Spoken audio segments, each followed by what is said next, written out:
2 दिन बाद बाबा साहब की तबीयत संभली तो डॉक्टर्स ने उन्हें ओके कर दिया था और ये लोग उन्हें वापस हवेली ले आए थे। शहवार ज़्यादातर बाबा साहब के पास हॉस्पिटल में ही रही थी। उसके साथ मेहरुनिसा आंटी या फिर शाहजेब अंकल ही ज़्यादातर रुके थे, जबकि ताबिंदा बुआ 1-2 चक्कर के बाद दोबारा हॉस्पिटल का चक्कर ना लगा सकी थी कि बाबा साहब की अयादत करने वाले हॉस्पिटल और हवेली दोनों के चक्कर लगा रहे थे और उनको तबिंदा बुआ ही हैंडल कर रही थी। बाबा साहब की दोनों बेटियां ज़ैनब भी और ज़ोहरा भी आई हुई थी, जबकि हसन अली अंकल मतवातर फ़ोन कर रहे थे और यही हाल नवाज़ अली अंकल का भी था, जबकि शाहजेब साहब तो मुकम्मल तौर पर बाबा साहब के पास मौजूद थे, अपने तमाम काम और ज़रूरी अमूर नज़रअंदाज किए। उस वक्त सिर्फ बाबा साहब की तवज्जो दिए हुए थे। बाबा साहब को हवेली शिफ्ट हुए आज दूसरा दिन था। वो सारा दिन उनके पास ही रहती थी, गाहे बगाए उनका बीपी चेक करती, उनके खाने पीने का सारा काम वो खुद ही कर रही थी। इस दौरान उसने शिद्दत से महसूस किया था कि तबिंदा भी उससे शदीद खफा है। अगरचे उन्होंने अपने कॉलो फेल से उसका बराह रास्त शहवार को एहसास नहीं दिलाया था, मगर जिस तरह दोबारा उन्होंने उससे शहर जाने की कोई बात नहीं की थी, बल्कि किसी भी सिलसिले में कोई इस्तफसार नहीं किया था, तो शहवार के दिल में यकीन होता जा रहा था कि ताबिंदा भी उससे शदीद खफा है। मगर बाबा साहब की तरफ वो सारा वक्त इस कदर मसरूफ़ रहती थी कि खुद से माँ के पास जाकर उनकी नाराज़गी ख़त्म करने का वक्त ही नहीं मिला था। रात के 10 बजे बाबा साहब जल्दी मेडिसिन लेकर सो गए थे। वो उनको एक नज़र देखते माँ को ढूंढने हॉल कमरे की तरफ आए तो वहाँ दोनों पुप्पी जान, तबिंदा भी और मेहरुनिसा चारों ख़वातीन इशा की नमाज़ पढ़ रही थी। शहवार एक गहरा सांस लेती हॉल से वापस अपने कमरे में आ गई। इशा की नमाज़ पढ़कर फारिग हुई तो कमरे के दरवाजे पर दस्तक हुई। उसने उठकर दरवाज़ा खोला तो मेहरुनिसा थी। उन्हें देखकर वो फ़ौरन दरवाजे से एक तरफ हुई। आइए, नमाज़ पढ़ रही थी। वो अंदर आ गई थी। जी, उसने मुख्तसरन कहा। सुबह हम वापस जा रहे थे। अब अल्लाह का शुक्र है कि बाबा साहब की हालत कदरे बेहतर है। डॉक्टर तो दिन रात चक्कर लगा रहा है। शाहजेब भी सब काम छोड़े इधर रुके हुए हैं। उनकी वहाँ कल एक अहम मीटिंग है। वो सुबह जा रहे हैं तो उन्होंने कहा कि तुम्हें भी कह दूँ तैयार रहना। सुबह सुबह फजर के करीब निकलेंगे तो वक्त पर पहुँच जाएंगे। तुम्हारा पहले ही कॉलेज का खासा हर्ज हो चुका है। अगर तुम भी कॉलेज जाना चाहो तो चली जाना। फिर उन्होंने अपने आने की वजह बयान की तो वो फ़ौरन सर हिला गई। जी ठीक है, मैं तैयार रहूँगी। उसने फ़ौरन सर हिलाया। जीती रहो। उन 3-4 दिनों में तुमने जिस तरह बाबा साहब का ख्याल रखा है, शाहजेब इस बात से बहुत मुतासिर हुए हैं। अल्लाह तुम्हें अपनी तालीम में कामयाब हो, कामरान करे। दिल खुश कर दिया तुमने तो। उसके सर पर हाथ रखकर उन्होंने मज़ीद कहा तो वो मुस्कुरा दी। ये कोई एहसान नहीं, मैं भी तो इस हवेली की एक फ़र्द हूँ। उनकी देखभाल मेरा भी फ़र्ज़ है। उसके अल्फाज में इस कदर सच्चाई थी, बाबा साहब के लिए मोहब्बत थी कि मेहरुनिसा बेगम एकदम मुतासिर हुई। जीती रहो। अल्लाह तुम्हें खुश रखे, आबाद रखे। सुबह जल्दी निकलना है। चलती हूँ। ज़ैनब और ज़ोहरा दोनों इधर ही हैं। अब ताबिंदा अकेली पर जिम्मेदारी ना होगी। तुम भी सो जाओ, सुबह जल्दी उठना होगा। उसके सर पर हाथ रखकर ताकीद करते वो चली गई तो शहवार गहरा सांस लेते जाए नमाज तय करके बिस्तर पर आ बैठी। अम्मी ने नमाज़ पढ़ ली होगी। जाने से पहले उनसे मिल तो लूँ, सुबह शायद वक्त मिले कि नहीं। अभी वो इरादा करके उठी ही थी कि सरहाने पड़ा मोबाइल बज उठा। उसने स्क्रीन देखी तो अना की कॉल थी। अस्सलाम वालेकुम मुस्कुराकर उसने कॉल पिक की थी। वालेकुम अस्सलाम। कितनी बेवफा लड़की हो, हवेली जाकर ऐसे बैठ ही गई हो। तुम्हारे बगैर कॉलेज काट खाने को दौड़ रहा है। कब आ रही हो वापस? अना तो उसकी आवाज़ सुनते ही शुरू हो गई थी। शहवार हंसती। सुबह फजर के करीब गांव से निकलने का प्रोग्राम है। अगर वक्त पर शहर पहुंच गए तो इंशाल्लाह कल कॉलेज में मुलाकात होगी। उसने उसकी तसल्ली कराई। Thank God. और तुम्हारे बाबा साहब का क्या हाल है? उसे अब ख्याल आया था पूछने का, तब वो हंस दी। अल्लाह का शुक्र है, वो अब बेहतर है। चलो फिर ठीक है, अब कल कॉलेज में बात होगी। टेक केयर एंड अल्लाह हाफिज़। अल्लाह हाफिज़। उसने मोबाइल रखा तो फिर बज उठा। उसने झुंझलाकर मोबाइल को देखा। उफ, अब कौन है? उसने झुंझलाकर मोबाइल उठाया। वहाँ मुस्तफ़ा का नाम देखकर वो चौंकी। मुस्तफ़ा इन 3 दिनों में पहली बार उसे कॉल कर रहा था। उसे हैरत हुई, इन हज़रत को अब इस वक्त क्या काम आन पड़ा है। उसने मुतजस्सिस होते कॉल पिक की। अस्सलाम वालेकुम। उसका मखसूस अंदाज़ था। वालेकुम अस्सलाम, कैसी हो? उसने पूछा। अल्लाह का बड़ा करम है, उसने सादगी से कहा। वापसी कब तक मुतवक्को है? उसने अगला सवाल किया। शहवार को बड़ा नागवार गुजरा। आपसे मतलब? उसने रखाई से कहा। आप शायद भूल रही हैं मोहतरमा कि मुस्तकबिल करीब में आपके सारे मतलब अब मेरी ज़ात से ही होंगे। दूसरी तरफ बड़े आराम से उसे सुलगाया गया था। बड़ी शदीद खुशफहमी में मुब्तला है मोहतरम, उसने हकीकतन खासा सुलग कर कहा तो वो हंस दिया। ये तो आपके लिए ख़ास खुश आइंद बात होनी चाहिए कि मैं खुशफहमी में मुब्तला हूँ, किसी गलत फहमी में नहीं। दूसरी तरफ से खासे रिलैक्स अंदाज में कहा गया था। मैं ऐसी बेमकसद बातों पर खुश नहीं होती। मतलब की बात करें कि कॉल क्यों की है? उसने फ़ौरन संजीदगी से टोका। मोहतरमा, मैंने सबसे पहले हाल अहवाल दरियाफ्त करने के बाद मतलब की बात ही तो की थी, और उस पर भी आप जनाबा ने आपसे मतलब कहकर डायरेक्ट अटैक कर डाला था। दूसरी तरफ से खासे जताए अंदाज में कहा गया तो शहवार लब भींच लिए। आ जाऊंगी वापस जब मेरा दिल करेगा। कुछ तवक्कुफ के बाद उसने अपने साहब मूड में ही जवाब दिया। और आपका ये दिल कब करेगा? क्या आप अपना हर शेड्यूल आपसे डिस्कस करना बहुत ज़रूरी है? उसने उसी बेलचक अंदाज में कहा। तो दूसरी तरफ मुस्तफ़ा शाहज़ेब गहरी सांस लेकर रह गया। खैर ज़रूरी तो नहीं, मगर डिस्कस करने में कोई हर्ज भी नहीं। घर में बाकी लोग कैसे हैं? उसने बात बदली। वो उससे मज़ीद अपने बारे में कोई बात नहीं करना चाहती थी।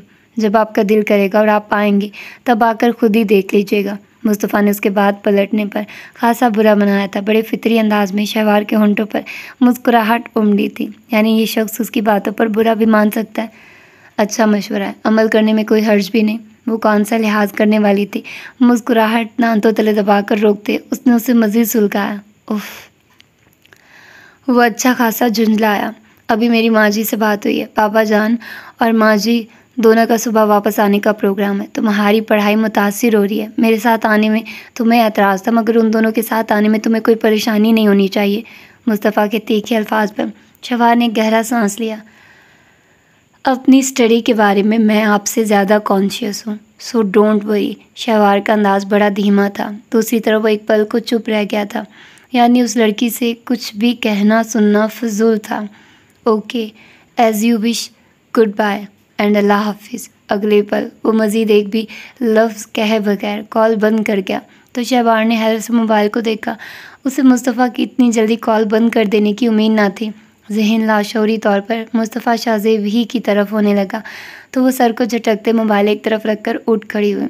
पहले अलमारी से बैग निकालकर सुबह की पैकिंग की और फिर कुछ सोचते वो कमरे से बाहर निकल आई। उसका इरादा तबिंदा बी के पास कुछ देर गुजारने का था। वो तबिंदा बी के कमरे में आई तो वहाँ पहले ही से मेहरुनिसा आंटी और शाहज़ेब अंकल मौजूद थे। उसे देखकर वो टटके। वो तीनों शायद कोई ख़ास बात कर रहे थे। उसे देखकर चुप हो गए थे। तुम सोई नहीं बेटा? मेहरुनिसा बेगम ने मुस्कुराकर पूछा तो वो मुस्कुराते हुए नफ़े में सर हिलाते अंदर बढ़ आई। बस सोने लगी थी। सुबह आप लोगों के साथ वापस जाना है तो सोचा आज की रात अम्मी के साथ गुजार लूँ, फिर न जाने कितने दिनों बाद मिलना। वो तबिंदा बी के पास ही बेड पर आ बैठी थी। तबिंदा बी ने संजीदगी से बेटी का चेहरा देखा। वो मुस्कुराकर उन्हें देख रही थी।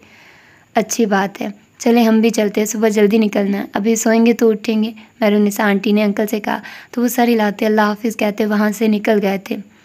दरवाज़ा बंद कर दूँ और लाइट भी ऑफ़ कर दो ना? उन दोनों के जाने के बाद उसने खड़े होकर माँ का चेहरा देखा। तबिंदा बी ने उसी संजीदगी से सर हिलाया। शहवार ने दरवाज़ा लॉक करके लाइट ऑफ करके नाइट बल्ब रोशन कर दिया था। अब कमरे में हल्की हल्की सब्ज़ रोशनी फैली हुई थी। तबिंदा भी बिस्तर पर दराज हुई तो वो भी उनके साथ आ लेटी। आप मुझसे नाराज़ हैं? बहुत लाड से उनके गिर्द बाजू लपेटते उसने हल्की सब्ज़ रोशनी में माँ के चेहरे को देखते हुए पूछा। नहीं, वहीं पिछले 3-4 दिन वाला संजीदा अंदाज था। शहवार के दिल को कुछ हुआ। फिर मुझे क्यों लग रहा है? तुम्हारा वहम होगा। वो उसी तरह दराज थी। उसको देखने की बजाय उन्होंने आंखें बंद कर ली थी। वहम 1 दिन होता है या 2 दिन होता है? अब 4 दिन हो रहे हैं इस वहम का शिकार हुए। मुझे पता है आप मुझसे मुस्तफ़ा के साथ न जाने पर नाराज़ हैं। अब की बार तबिंदा बुआ ने आंखें खोलकर साथ लेटी बेटी को देखा। मैं नाराज़ नहीं हूँ, मुझे तुम्हारे रवैये पर दुख हुआ था और इस दुख की वजह ये थी कि तुम्हें अब अपनी माँ पर एतमान नहीं रहा। अब तुम बड़ी हो गई हो। तुम जो कभी मेरे सामने आंख उठाकर बात तक न करती थी, अब तुम्हें मेरे फैसलों पर एतराज़ रहने लगा है। मेरी राय को तुम नज़रअंदाज करने लगी हो। तुम्हारे इस रवैये ने मुझे दुखी किया है शहवार, कि तुम अब अपनी माँ पर एतमाद और एतबार नहीं रहा। तुम जिस तरह अपने बाप के ख़ानदान की असलियत जानने को बेताबी दिखा रही हो, इसका तो यही मतलब है कि तुम्हें मेरी किसी बात का कोई यकीन नहीं। उनका लहजा रंधा हुआ था, गहरे दुख का खुमाज। शहवार तो साकित रह गई। नहीं अम्मी जान, नहीं, बिल्कुल नहीं। मैं आप पर बदएतमादी ज़ाहिर नहीं कर रही। अगर आप हुक्म देंगी तो मैं आज भी आपके हर फैसले पर एक फर्मा बरदार बेटी की तरह रिएक्ट करूँगी। आप मेरी ज़िंदगी का कुल असासा सरमाया है। आप है तो मैं ज़िंदा हूँ। आपको देखती हूँ तो ज़िंदा रहने का मकसद मिलता है। मैंने महज इस ख्याल से मुस्तफ़ा के साथ जाने से इनकार किया था कि जिस तरह इस रिश्ते से मुतल्लिक मुस्तफ़ा के सामने साफ़ और वाज़ेह अल्फाज में इनकार कर चुकी हूँ, अब उसके साथ सफ़र करते हुए मुझे ज़रूर शर्मिंदगी होती। बहरहाल वो एक अच्छा और काबिल इंसान है। मुझे उस शख्स की अच्छाई से इनकार नहीं, मगर मैं खुद अपनी ही नज़रों में मज़ीद नहीं गिरना चाहती कि मुस्तफ़ा और मेरे दरमियान इस टॉपिक पर बहुत साफ़, वाज़ेह और तफसीली बात हो चुकी है, और गुफ्तगू के दौरान हमारे दरमियान शदीद तल्ख़ कलामी भी हो चुकी है। इसके बाद अगर बार बार मुस्तफ़ा शाहज़ेब के साथ सफ़र करना मेरे लिए बहुत अज़ियतनाक था। माँ की बातों पर उसने फ़ौरन अपने दिल की तमाम कैफ़ियत कह डाली। तो तब बिंदा बी ने बहुत संजीदगी से अपनी बेटी को देखा। उसके खूबसूरत चेहरे में किसी का अक्स झिलमिलाने लगा तो उन्होंने बड़ी हिम्मत से आंखों में आई नमी को पीछे धकेला। मेरी ज़िंदगी का कोई भरोसा नहीं शहवार। मेरे सामने अभी बहुत से अमूर हैं जो हल तलब हैं बेटा। मैंने अगर मुस्तफ़ा का इंतखाब किया था तो बहुत सोच समझ कर किया था। वो हर लिहाज से एक काबिल इंसान है। इस घर की पनाह में मैंने यूँ बिला मकसद इख्तियार नहीं की थी, और अब इतना वक्त गुजरने के बाद भी अगर इन लोगों के साथ रिश्तेदारी बनाना चाह रही हूँ तो भी ये बिला मकसद नहीं। शहवार, तुम किसी आम ख़ानदान की लड़की नहीं हो बेटा। मुस्तफ़ा से तुम किसी तरह भी कम नहीं हो। उन्होंने रंधी आवाज़ में उसे समझाना चाहा तो वो लब भींच गई। अम्मी जान, मैं आपसे प्रॉमिस करती हूँ कि हमारे दरमियान, मेरे वालिद और उनके ख़ानदान या आपके ख़ानदानी पस मंज़र के बारे में कोई बात नहीं होगी। बस मैं मुस्तफ़ा के साथ किसी भी किस्म का कोई ताल्लुक़ नहीं बनाना चाहती, पहले वजह जो भी थी। मगर अब जब से आदला भाभी ने अपने भाई के लिए आकर जो कीचड़ मुस्तफ़ा और मेरे हवाले से मेरे किरदार पर उछाला है, अब वो कीचड़ मुझे जीने नहीं देता। अम्मी, वो औरत मुझे गंदा खून होने के दिन रात ताने देती थी और मैं चुपचाप सहती थी, मगर अब बात किरदार की है, और मेरा किरदार इतना कमज़ोर नहीं है कि मैं मुस्तफ़ा जैसे लड़कों को फंसाती फिरूं। ये मैं नहीं कह रही, ये आदला भाभी और उनकी फैमिली कहती है। और जिस तरह उनका भाई मेरे रास्ते में आकर मेरी ज़ात पर कीचड़ उछालता था, उसकी बदकिरदारी और आवारगी को सहते सहते कभी मुझे लगता था कि मैं किसी भी लम्हे अपनी जान ले लूँगी। अम्मी, मेरी ज़ात, मेरी तकलीफ़ का शायद आप अंदाज़ा न कर सके कि आदला भाभी और उनका ये भाई मेरी ज़िंदगी का सबसे बड़ा इम्तिहान है। मैं आपके सामने कभी एक लफ्ज़ ना कहती, मगर मुस्तफ़ा वाले वाक़ये को लेकर आप जो रवैया इख्तियार किए हुए हैं, अगर यही सूरत हाल रही तो फिर आप एक बात तय कर लीजिएगा कि मैं सब कुछ छोड़ छाड़ कर हवेली आ जाऊँगी। माँ के सामने सब कहते वो शिद्दत से सिसक उठी। शहवार, ये हक़ाइक़ तो ख़ुद तबिंदा बी के लिए बहुत हैरान कुन, तकलीफ़ दे और अज़ियतनाक भी थे। ये सब क्या है बेटा, तफसील से बताओ मुझे। उन्होंने एकदम तमाम खफगी सर्द मोहरी एक तरफ डालते उसे बाजू के हसार में लेकर पूछा। मुझसे इस बारे में कुछ ना पूछिए। मैं अभी तक कि उस शहर में हूँ तो महज आपके लिए, वरना जिस तरह उस शख्स ने मुझ पर ज़िंदगी के दरवाजे तंग करने की कोशिश की थी, बाखुदा मैं कब की सब छोड़ छाड़ आपके पास आ चुकी होती। तबिंदा भी गुमसुम सी बेटी की शक्ल देखे गए। अम्मी, ये लोग महज हमारी कम हैसियती और मशकूक बैकग्राउंड को बुनियाद बनाकर हमें लूट का माल समझकर हथियाना चाहते हैं, हमें अजियत देना और हज़ उठाना चाहते हैं। शहवार के अल्फाज पर वो कहीं सानिये तक गुमसुम रही थी। उधर शहर में किसी और को भी आदला के भाई की इन हरकतों का इल्म है? उन्होंने कुछ सोचते हुए पूछा, लेकिन वो खामोश रही। तुम कब से ये सब सह रही हो? उससे जवाब न पाकर उन्होंने मज़ीद पूछा। जब से अब्बास भाई से आदला भाभी की शादी हुई है। उनका भाई मेडिकल कॉलेज में ही होता है। उसने मज़ीद इंकशाफ किया तो कितने लम्हों तक तो तबिंदा भी बोल ही ना सकी। ख़ानदान और किरदार के लिहाज से उनका घराना कैसा है? उन्होंने कुछ सोचते पूछा कि कभी बराह रास्त आदला की फ़ैमिली से उनकी मुलाकात ना हो पाई थी। हाँ, आदला से ज़रूर मिलती रही थी। अम्मी, वो शख्स बहुत बद किरदार है। इखलाकी लिहाज से अगर देखा जाए तो उसको इंसान कहना ही इंसानियत की तौहीन है। और इंसान का इनफरादी किरदार ही उसके पूरे खानदान घराने का अक्कास होता है। आदला भाभी आपके सामने है और उनका ये भाई इंसानियत के नाम पर एक धब्बा है। शहवार का अंदाज़ और लबो लहजा इंतहाई जहरीला हो गया था। तो बिंदा भी नहायत गुमसुम अंदाज में उसे देख रही थी। उनकी यह हसास सी बेटी इतने अरसे से ये सब सह रही थी। उनके अंदर आग सी जलने लगी थी। जिस लड़की की खातिर उन्होंने सारी ज़िंदगी गुमनामी की हालत में गुजार दी थी, आज उनकी शहवार हालात के सर्दो गर्म का शिकार हो रही थी, ये सब झेल रही थी। उस बच्ची की खातिर उन्होंने इस हवेली की चार दीवारी की पनाह कबूल की थी और आज उनकी ये बच्ची उनके तमाम लाया अमल के बावजूद हालात का शिकार हो रही थी। शहवार के दिन ब दिन बदलते रवैयों के पीछे ये वजूहात थे। उनका दिल दुखने लगा। उन्होंने बहुत मोहब्बत से उसे अपने बाजू के हसार में जकड़ लिया। क्या अब भी वो शख्स मेडिकल कॉलेज में होता है? उन्होंने मज़ीद पूछा। नहीं, आजकल नहीं आ रहा। पता नहीं वो कॉलेज छोड़ चुका है या नहीं। मगर अम्मी, एक बद किरदार शख्स की शर से इंसान आखिर कब तक और कितना खुद को बचा सकता है? मुझे कॉलेज जाते हुए बहुत डर लगने लगा है। वो शख्स इस कदर बदनाम शोहरत का हामिल है कि उससे कोई भलाई की उम्मीद नहीं कर सकता। तुम तो आजकल मुस्तफ़ा के साथ ही कॉलेज जा रही हो ना? उन्होंने शहवार की बात पर चौंक कर पूछा। तो वो महज सर हिला कर रह गए। क्या इतने दिन बीमार रहने के पीछे भी उस शख्स का कोई हाथ था? उन्होंने मज़ीद पूछा तो वो लबदान तो तले दबा गए। अच्छा, मैं भाई साहब से इस मामले को डिस्कस करती हूँ, वो ज़रूर कोई हल निकालेंगे। उन्होंने उसको तसल्ली देना चाही तो उसने एकदम नफ़ी में सर हिला दिया। नहीं अम्मी, प्लीज़ किसी को मज़ीद कुछ मत बताइएगा। अगर मैंने किसी से इस मामले को डिस्कस ही करना होता तो बहुत पहले कर चुकी होती। अम्मी, अगर इस ख़ानदान में से किसी भी फ़र्द को इल्म हुआ तो यकीन जानिए मैं अपनी ही नज़रों में गिर जाऊँगी। ये मेरे लिए इज़्ज़त और मौत का मामला है और मैं किसी की निगाहों के सामने ज़िल्लत नहीं सहना चाहती। मगर शहवार, इस मसले का कोई भी हल भी तो निकालना होगा ना। अगर वो शख्स कोई संगीन हरकत करने पर उतर आया तो? जबकि जिस तरह तुम बता रही हो कि आदला और उसकी माँ रिश्ता भी लेकर आई थी। भाभी लोगों से मेरी अभी इस सिलसिले में बात नहीं हो पाई। चंद एक बार बातों बातों में मैंने कुरेदना भी चाहा है, मगर लगता है कि वो मुझसे इस टॉपिक को डिस्कस नहीं करना चाहते।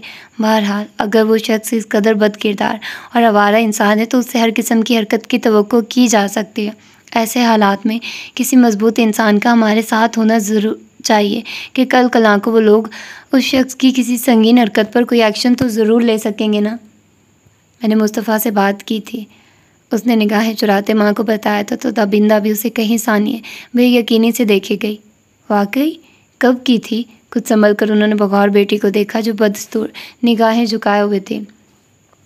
लास्ट टाइम जब हम माजी और मुस्तफ़ा के साथ हवेली आए थे तब अभी रिश्ते वाली बात आपने मुझसे नहीं की थी। मैंने सोचा कि मुस्तफ़ा अच्छी पोस्ट पर है, यकीनन वो उस शख्स के सिलसिले में कोई इक़दाम ज़रूर करेगा। फिर जब आपने मुझसे अगले दिन रिश्ते की बात की तो मुझे अफसोस होने लगा कि मुझे मुस्तफ़ा से ये मसला डिस्कस नहीं करना चाहिए था। न जाने वो क्या समझता होगा। मगर ये सच है कि उसे ज़िक्र करने से पहले तक मेरे वहमो गुमान में भी नहीं था कि आप बड़ों में हम दोनों का रिश्ता तय करने की प्लानिंग तय पा चुकी है। शहवार ने धीरे धीरे तमाम माजरा कह सुनाया। तभी नबी के लबों पर इस कदर टेंशन के बावजूद एक पुरसुकून सी मुस्कुराहट सिमट आई। शहवार अभी भी निगाहें झुकाए हुए थी। एक तरफ वो उस रिश्ते से इनकारी थी तो दूसरी तरफ वो मुस्तफ़ा से मदद लेने पर मजबूर थी और ये मजबूरी ही थी जो उसे माँ से सब कह देने पर मजबूर कर रही थी। मेरा ख्याल है इसके बाद ही मुस्तफ़ा ने तुम्हें कॉलेज ले जाने की ज़िम्मेदारी उठाई थी। उन्होंने तमाम तर सूरत हाल का जायज़ा लेते अंदाज़ा लगाया। जी, इस सब के बावजूद तुम मुस्तफ़ा के लिए इनकार कर रही हो? उन्होंने शिकवा किया। उसने निगाह उठाकर माँ के पुरसकून चेहरे को देखा। मुझे मुस्तफ़ा की अच्छाई और खलूस नीयत से कभी इनकार नहीं है, मगर अम्मी, अपनी ज़ात और खुदारी की हिफाजत भी मेरा फ़र्ज़ है। अम्मी, ये सब एक तरफ, मगर मेरे किरदार और ख़ानदानी पस मंज़र पर कोई उंगली उठाए ये सब सहने की हिम्मत नहीं है। ये सारी सूरत हाल आपसे डिस्कस करने का मतलब ये है कि मैं आपसे सिर्फ ये ताउन चाहती हूँ कि जब तक मेरी तालीम मुकम्मल नहीं हो जाती मुझे इस प्रपोज़ल के झंझट में मत डालिए। अंकल लोगों को जैसे भी मुतमईन करें, मगर अब मुझसे इस सिलसिले में बात मत करें। शहवार का अंदाज़ दो टोक था। चलो ठीक है। तबिंदा भी ने गहरी सांस ली। आप शहर क्यों गई थी? शहवार को अचानक मुस्तफ़ा की जरह का अंदाज़ा याद आया तो माँ का चेहरा देखा। सब जल की रोशनी में कुछ वाज़ेह ना हो सका सिवाय संजीदगी के। बताया तो था कि तुम्हारी उस रात की टेलीफोनिक गुफ्तगू के बाद मुझे लगा कि तुमसे खुद जाकर मिल लूँ। तुम शायद मुझे मिस कर रही हो। तुम्हारी बीमारी और जहनी कंडीशन का अंदाज़ा था, सो इसीलिए 1-2 दिन के लिए खुद आना पड़ा, उन्होंने रसानियत से कहा। और उस दिन जब आप शॉपिंग के लिए गई थी तो कहाँ रुक गई थी? मुस्तफ़ा के अल्फाज याद थे, सो माँ से पूछना ज़रूरी समझा। कहीं भी नहीं।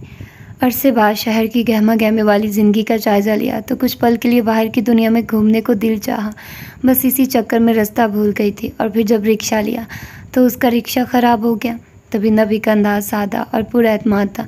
शहवार उन्हें देखे गई तो फिर मुस्तफ़ा को अम्मी की बातों पर यकीन क्यों नहीं आया था। वो उलझी, क्या बात है, ऐसे क्यों देख रही हो? तभी नबी ने उसकी निगाहों के इर्तिकाज़ पर मुस्कुराकर पूछा। वो नफ़ी में सर हिला गई। नहीं, बस वैसे ही। कभी कभी मेरा दिल चाहता है कि हमारा भी अपना घर हो, अपनी छत और अपने घर की चार दीवारी हो। ये लोग मुझसे बहुत मोहब्बत करते हैं। इतनी अपनायत और खुलूस आदला भाभी के एहसास दिलाने से पहले तक मैं बहुत मुतमईन थी। कभी अपने घर और ख़ानदान का ख्याल इस कदर शिद्दत इख्तियार नहीं कर पाया था, मगर अब दिल चाहता है कि अपना घर हो, अपने ख़ानदान का हवाला हो।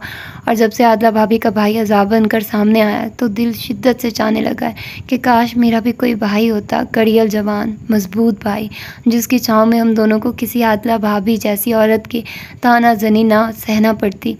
ऐसा भाई जो मेरे दर्द को समझ सकता, जो इस आवारा बदमाश इंसान का मुंह तोड़ सकता। और जब आयशा और सबा को अपने भाइयों के साथ वक्त गुजारते देखती हूँ तो दिल से अपनी इस महरूमी पर एक होक सी उठती है।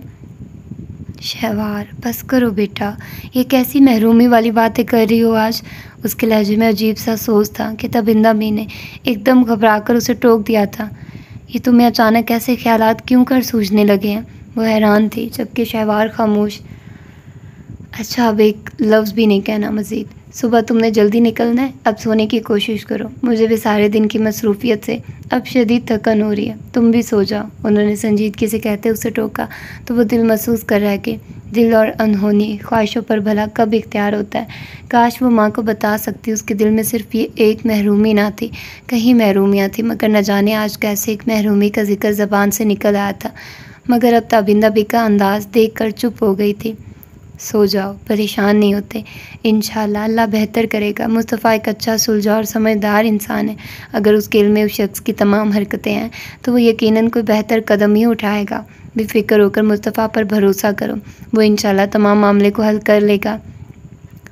उसका हाथ थाम कर लबों से लगाते उन्होंने कहा तो शहवार महज सर हिला कर रह गई।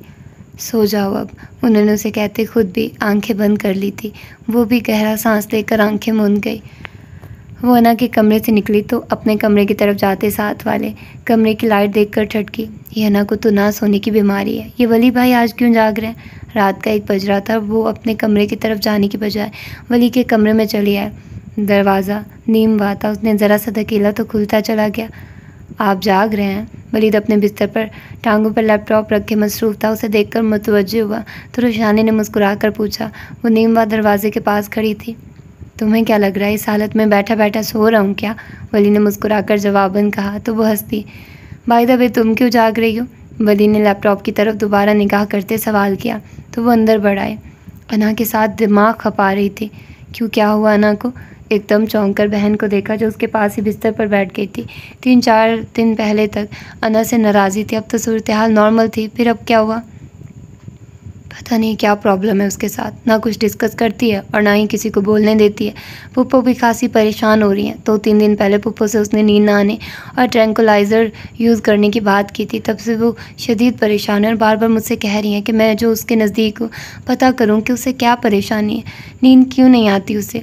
मगर मैं जब भी इस बात का तज़किरा करती हूँ उसका रिएक्शन बड़ा अजीब सा हो जाता है। बड़े बदलिहाज और तमस्खुराना अंदाज में कह देती है कि उसके सोने जागने से हमें कोई गर्ज नहीं होनी चाहिए, उसे कोई प्रॉब्लम नहीं, खामखा उसका दिमाग ना खाया जाए। वो शायद अच्छा खासा दिमाग अना से खपा कर आई थी और वलीद को देखकर फ़ौरन शुरू हो गई थी। वलीद जो पहले ही सारी सूरत हाल को रुशानी के साथ डिस्कस करने का सोच रहा था, वो रुशानी की तमाम बात सुनकर फ़ौरन संजीदा हुआ। लैपटॉप एक तरफ रखते उसने पुरसोच अंदाज में होंठों पर हाथ रखा। तुम्हें क्या लगता है कि वो ऐसा क्यों कर रही है? पता नहीं, बट आई थिंक वो कुछ डिस्टर्ब है। रुशानी ने अपना तज्जिया बयान किया। कोई ख़ास रीज़न? उसने उसे कुरेदा। वो नफ़ी में सर हिला गई। यही तो प्रॉब्लम है कि वो अपनी कोई भी फीलिंग्स हमसे शेयर नहीं करती। कमरा बंद होकर रह गई है या कॉलेज की रूटीन बरकरार है। इन 3-4 दिनों में बहुत चुप सी रहने लगी है। पहले तो फिर भी कॉलेज से आने के बाद मुझसे बोल लिया करती थी, मगर आजकल वो भी नापैद है। तुम्हारे ख़्याल में क्या रीज़न हो सकती है? वैसे आजकल तो वो मुझे बिल्कुल नॉर्मल कंडीशन में ही लग रही थी। हाँ, मूडी है और मूड ना हो तो बदतमीज़ी भी खासी कर जाती है। I don't know. फूफो कहती हैं वो शुरू से ही लाडली थी।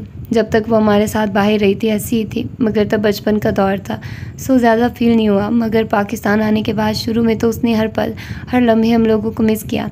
फिर वो अपनी स्टडी में बिज़ी हो गई तो उसकी जज्बातियत कुछ हद तक कम हो गई, मगर उससे उसकी ज़ात में ये तब्दीली आई कि वो एकदम बहुत जल्द हाइपर हो जाती है, छोटी एकदम टची हो जाती है। अंकल, फूफो और एहसन सबकी उससे भरपूर मोहब्बत और तवज्जो मिली है, मगर इसके अंदर जो तब्दीलियाँ पैदा हुई हैं वो ख़त्म नहीं हो पाई। अजीब मूडी और हसास लड़की है। कभी कभार तो फूफो भी उसके मूड का अंदाज़ा नहीं लगा पाती कि अगर वो परेशान है, खफा है तो क्यों है। वली ने तफक्कुर भरा गहरा सांस लिया।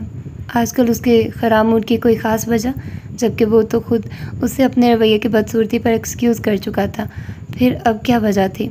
मुझे तो कोई वजह समझ नहीं आ रही। रोशानी ने नफ़ी में सर हिलाया। कहीं वो किसी में इन्वॉल्व तो नहीं? जो बात उसे चंद दिन से खटक रही थी अब लबों पर आ गई। तो रोशानी ने हैरत से भाई को देखा। आपको ये अंदाज़ा क्यों कर हुआ? वो यंग है, क्वालिफाइड एंड खूबसूरत है, सोसाइटी में मूव करती है, को एजुकेशन में पढ़ रही है, हर तरह का इम्कान मुमकिन है। वलीद का अंदाज़ संजीदा था। मे बी, बट मुझे नहीं लगता कि ऐसा कुछ है। अगर कहीं इन्वॉल्व होती तो जिक्र करती। सरसरी साई, मुझे नहीं लगता कि कोई ऐसा मामला भी होगा। फ़र्ज़ करें अगर हो भी तो अना बहुत मेच्योर्ड और समझदार लड़की है। वो किसी ऐसे मामले में अपनी फैमिली के साथ इस तरह रिएक्ट नहीं करेगी जिस तरह वो आजकल रिएक्ट कर रही है। ये कोई और ही सिचुएशन है। तो वली ने गहरी सांस लिया। रोशानी खामोश रही। आपकी अना के मुतल्लिक़ क्या राय है? कुछ सानिए के बाद रोशानी ने पूछा तो वलीद उसकी बात का मतलब समझते एक गहरा सांस लेकर रह गया।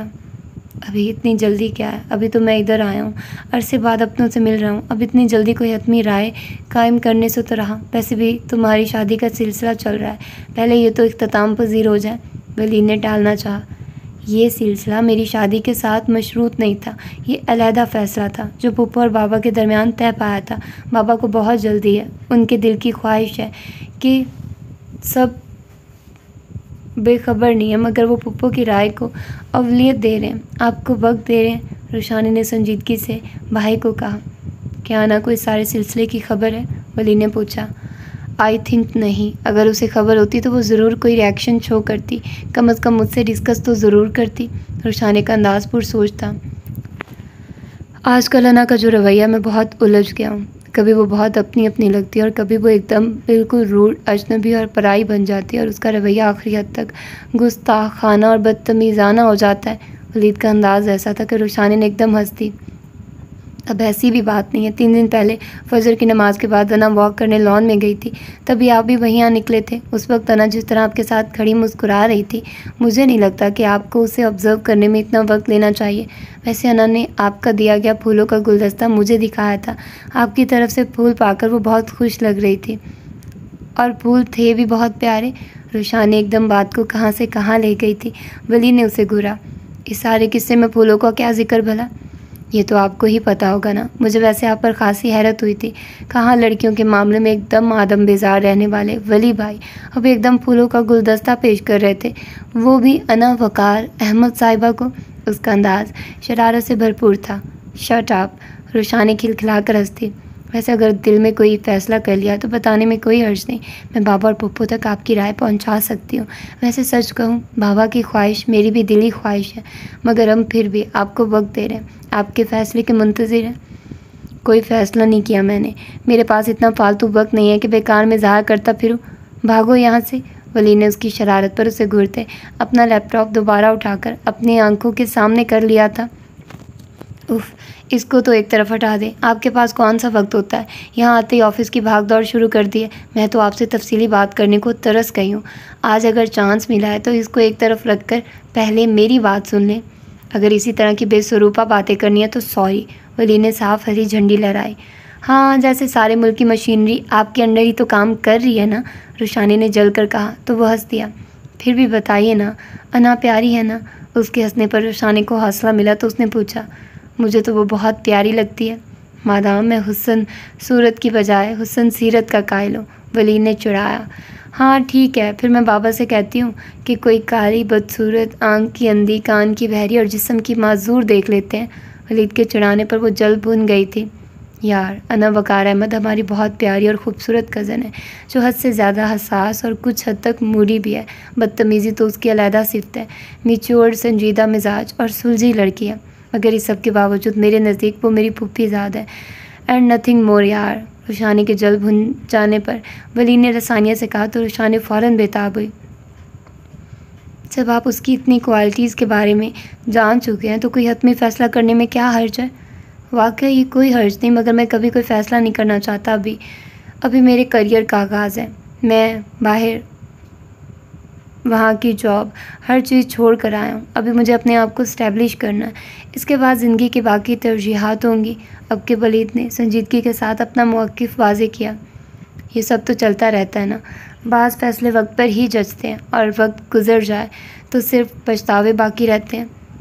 अना अगरचे हमारी कज़न है, मगर उसके साथ साथ वो एक लड़की भी है। पुप्पो से कई बार सरसरी बातचीत हुई है। वो अना के मुतालिक इंतज़ार नहीं करेंगी। जैसे ही कोई अच्छा प्रपोज़ल आता है वो उसे रुखसत कर देंगी। पुप्पो के बकौल एजुकेशन तो शादी के बाद भी मुकम्मल की जा सकती है। रुशाने ने संजीदगी से कहा तो वली ने बगैर किसी तासुर के बहन को देखा।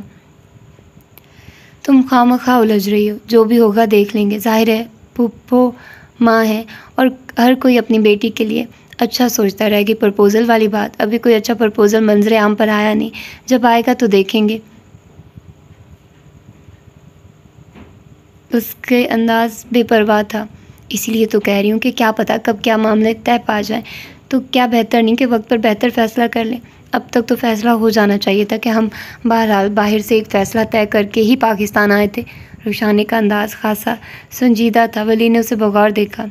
तो क्या तुम्हारी इस सिलसिले में किसी से कोई बात हुई है, बाबा या किसी और से?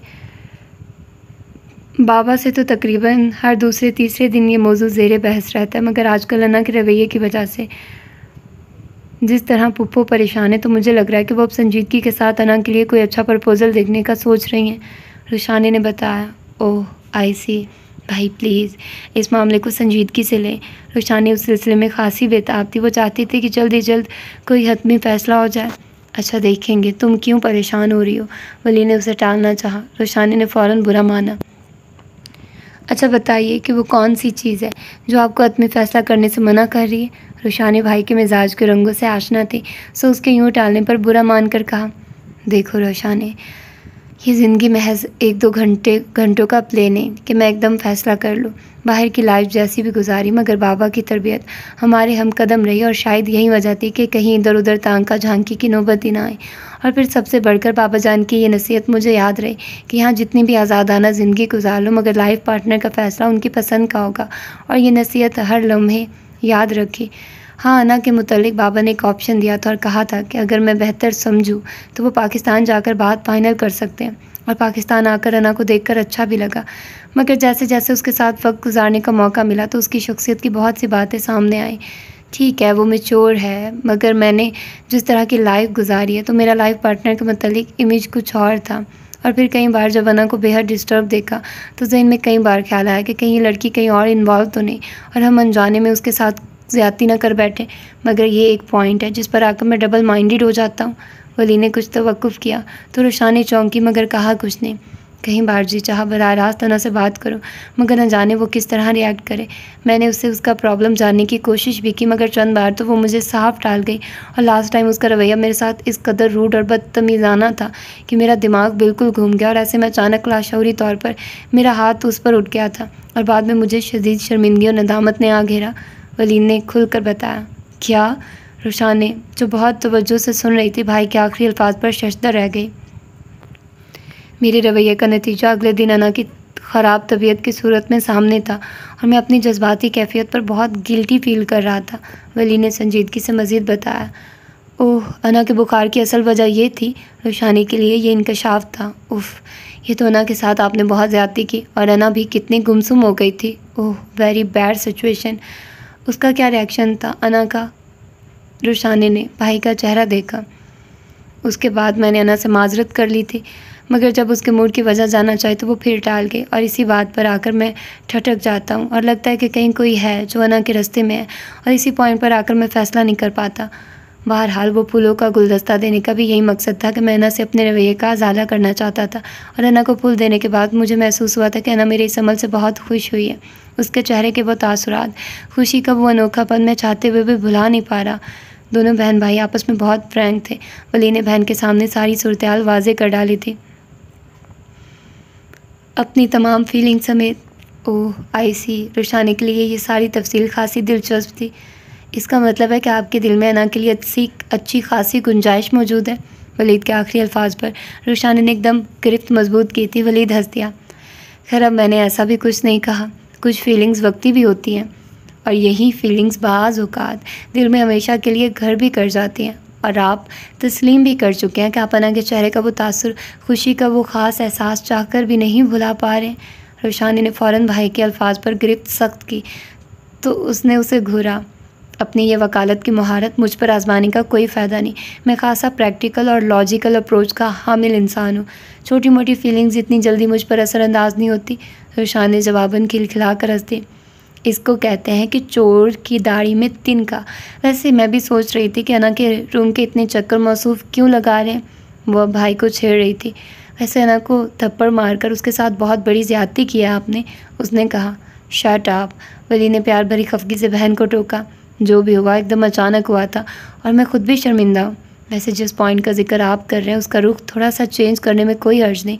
मिरर का फोकस थोड़ा अपनी तरफ कर लें, शायद हतमी फ़ैसला करने में आसानी हो जाए। वो अब संजीदगी से भाई को कह रही थी। Okay, leave this topic. मुझे नींद नहीं आ रही।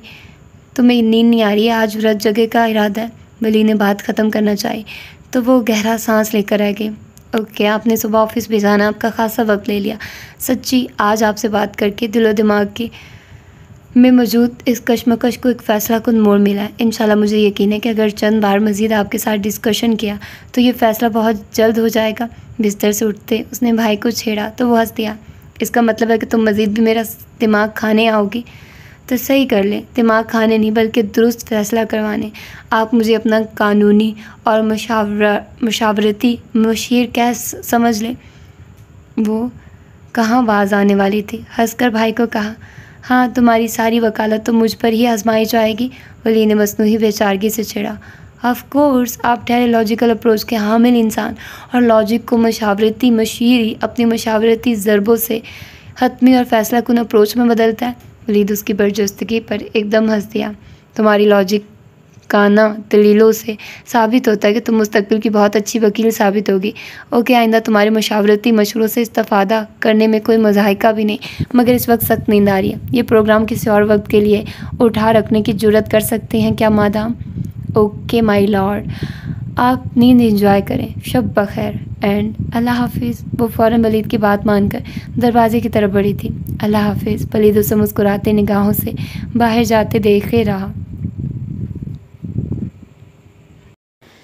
गांव से ये लोग वक्त पर ही रवाना हुए थे, मगर घर आते हुए ट्रैफिक की वजह से तीनों लेट हो गए थे। उन लोगों के घर पहुंचने तक 9 बज चुके थे। सभी लोग अपने अपने कामों पर रवाना हो चुके थे।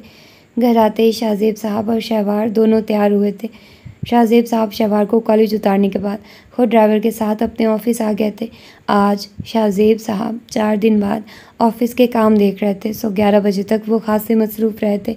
फिर उन्हें ज़रा फुर्सत मिली तो अब्बास के कंप्यूटर सेक्शन के लिए उन्हें न्यू अपॉइंट की गई लड़की का ख्याल आया। अब्बास के सिलेक्शन के लिए जो लड़की अपॉइंट की थी वो कैसी कारकर्दगी शो कर रही है। उन्होंने अपने सामने बैठे फ़ारूकी साहब को देखा, जो उनके न सिर्फ सेक्रेटरी के अमूरे सरअंजाम देते थे बल्कि बाकी तमाम शोबों में भी वो ओवरऑल मुंतज़िम आला की हैसियत रखते थे। सर, वो तो उस दिन वैसे ही चली गई थी। उस दिन फ़ारूकी साहब को शाहजेब साहब से ये मामला डिस्कस करना याद नहीं रहा था। उसके बाद वो अब ऑफिस आए थे। क्या मतलब? वो चौंके। अब्बास साहब को उनके नातजुर्बाकार होने पर एतराज़ था। उनसे बातचीत के दौरान उन्होंने चंद ऐसे सवालात किए थे कि वो लड़की एकदम बुरा मानकर अपनी फ़ाइल लेकर मेरे रोकने के बावजूद वहाँ से चली गई थी। माय गॉड, अब्बास को आपने बताया नहीं था कि मैं उस लड़की को अपॉइंट कर चुका हूँ? शाहजेब साहब एकदम खफा हुए। यस सर, मैंने बताया था, मगर वहाँ सूरत हाल ही ऐसी हो गई थी कि वो लड़की मेरे रोकने के बावजूद चली गई थी। वो एक क्वालिफाइड और ज़हीन लड़की थी, ना तजुर्बाकार थी मगर फ्रेश उम्मीदवार थी। ऐसे लोग किसी भी कंपनी के लिए बहुत पॉजिटिव रोल अदा करते हैं। उस लड़की का एकेडमिक रिकॉर्ड एक तरफ, मगर जो पोटेंशियल मैंने उसमें इंटरव्यू के दौरान महसूस की थी वो उसे एक बहुत ज़बरदस्त वर्कर साबित कर सकती थी। और अब्बास को क्या पता नहीं कि मैं यूथ को हमेशा आगे रखता हूँ। आजकल हम यूथ को मौका नहीं देंगे तो वो एक्सपीरियंस पर्सन कैसे बनेंगे। शाहजेब साहब खासे खफा हो रहे थे। फ़ारूकी साहब बिल्कुल खामोश थे। बुलाएं अब्बास को, उन्होंने गुस्से से कहा तो फ़ारूकी साहब ने फ़ौरन इंटरकॉम थामा था। सर, आपको शाहजेब साहब अपने ऑफिस में बुला रहे हैं। उसने इत्तला देकर इंटरकॉम रखा तो शाहजेब खामोशी से अब्बास का वेट करने लगे। 5 मिनट बाद अब्बास उनके रूम में था। खैरियत बाबा जान। सलाम दुआ के बाद बाप का संजीदा चेहरा देखकर उन्होंने पूछा, आपके कंप्यूटर सेक्शन के लिए जो लड़की सिलेक्ट की थी उसका क्या किया आपने? शाहजेब साहब बहुत संजीदगी से मुखातिब थे। अब्बास ने पहले बाप और फिर फ़ारूकी साहब को देखा। वो तो उसी दिन चली गई थी। हाँ, पता चल चुका है कि वो चली गई थी, मगर मैं रीज़न मांग रहा हूँ। उन्होंने खासी खफगी से पूछा। वो एक नातजुर्बाकार लड़की थी, अभी चंद माह हुए थे, MCS किए। बेशक CV शानदार थी, मगर हमारी company first demand experience person थी। सो मैंने जब उस लड़की से उसके तजुर्बे के हवाले से बात की तो वो बुरा मान गई। अच्छी खासी बददिमाग लड़की थी, ना मैनर्स का ख्याल और ना ही एटीट्यूड्स का।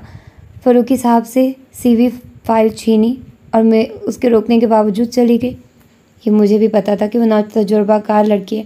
वो फ़र्स्ट टाइम किसी भी ऑफिशियल वर्क के लिए जॉब कर रही थी। ये उसकी ज़िंदगी का पहला तजुर्बा था। और तुम्हें किस अहमक ने कहा था कि उस पोस्ट के लिए मुझे एक्सपीरियंस पर्सन चाहिए था?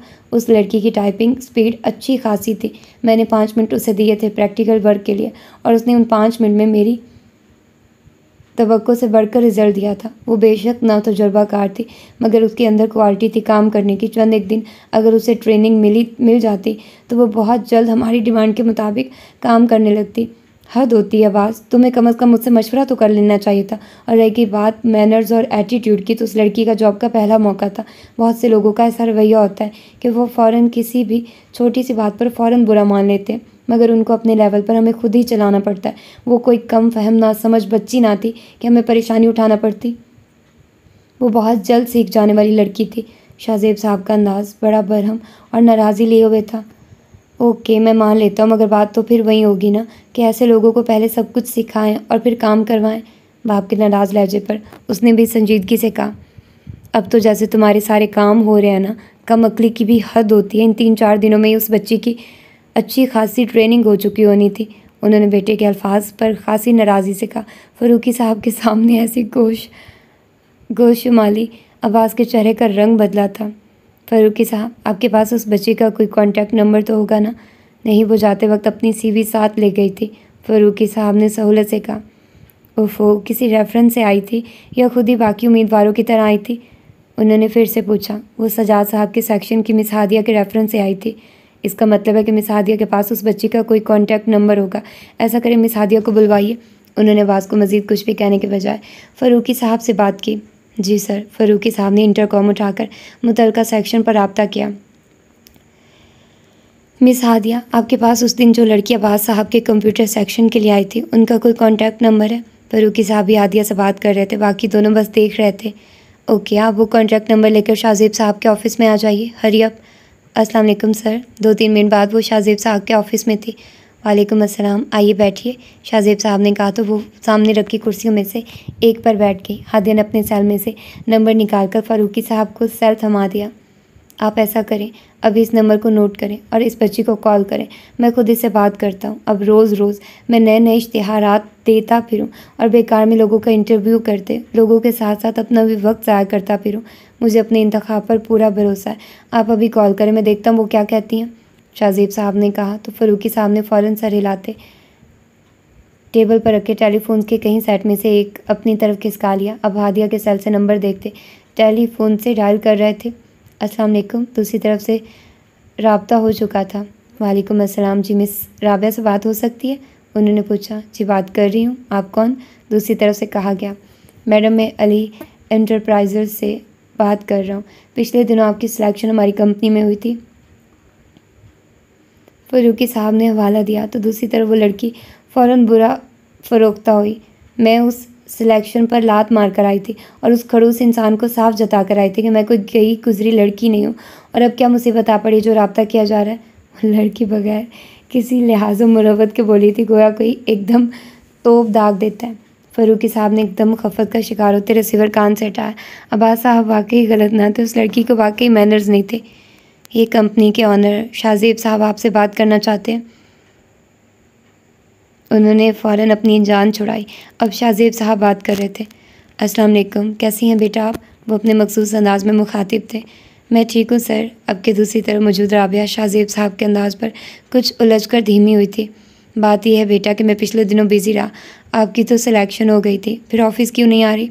सर, सिलेक्शन होने और अपॉइंट लेटर इशू होने में बहुत फ़र्क होता है। दूसरी तरफ से राबिया ने खांसे जताते लहजे में कहा तो वो मुस्कुरा दे। लहजे में अच्छा खासा तीखापन था। शायद इसी बात को अब्बास मैनर्स नहीं आते वगैरह का नाम दे रहा था। यकीनन इसी लबो लहजे में उसने अब्बास से भी बात की होगी और अब्बास की नेचर को वो अच्छी तरह समझते थे कि वो ऐसे लहजों पर फ़ौरन गुस्से में आ जाया करता था। ओके, मेरे इल्म में ये सिचुएशन ना थी। आप ऐसा करें कि आज ही ऑफिस आ जाएं। आपको आज ही लेटर इशू कर दिया जाएगा। आप चंद दिन मेरे अंडर काम करेंगी। यूँ समझ ले एक तरह से ट्रेनिंग होगी और जब आप सारे काम सीख लेंगी तो मैं आपको आपके सेक्शन में मुंतकिल कर दूँगा। ठीक है बेटा?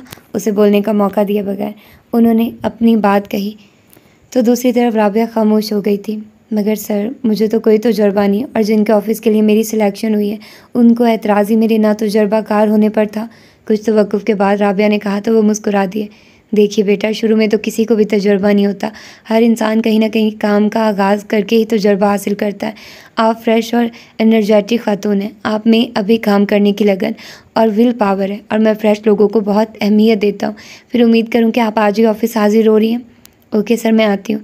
मैं काफ़ी दूर रहती हूँ, मुझे ऑफिस पहुँचने में 1-1.5 घंटा लगेगा। शाहजेब साहब के हौसला अफजा अंदाज पर वो लड़की फ़ौरन मान गई थी और उसके मान जाने पर शाहजेब साहब ने सुकून का सांस लिया था।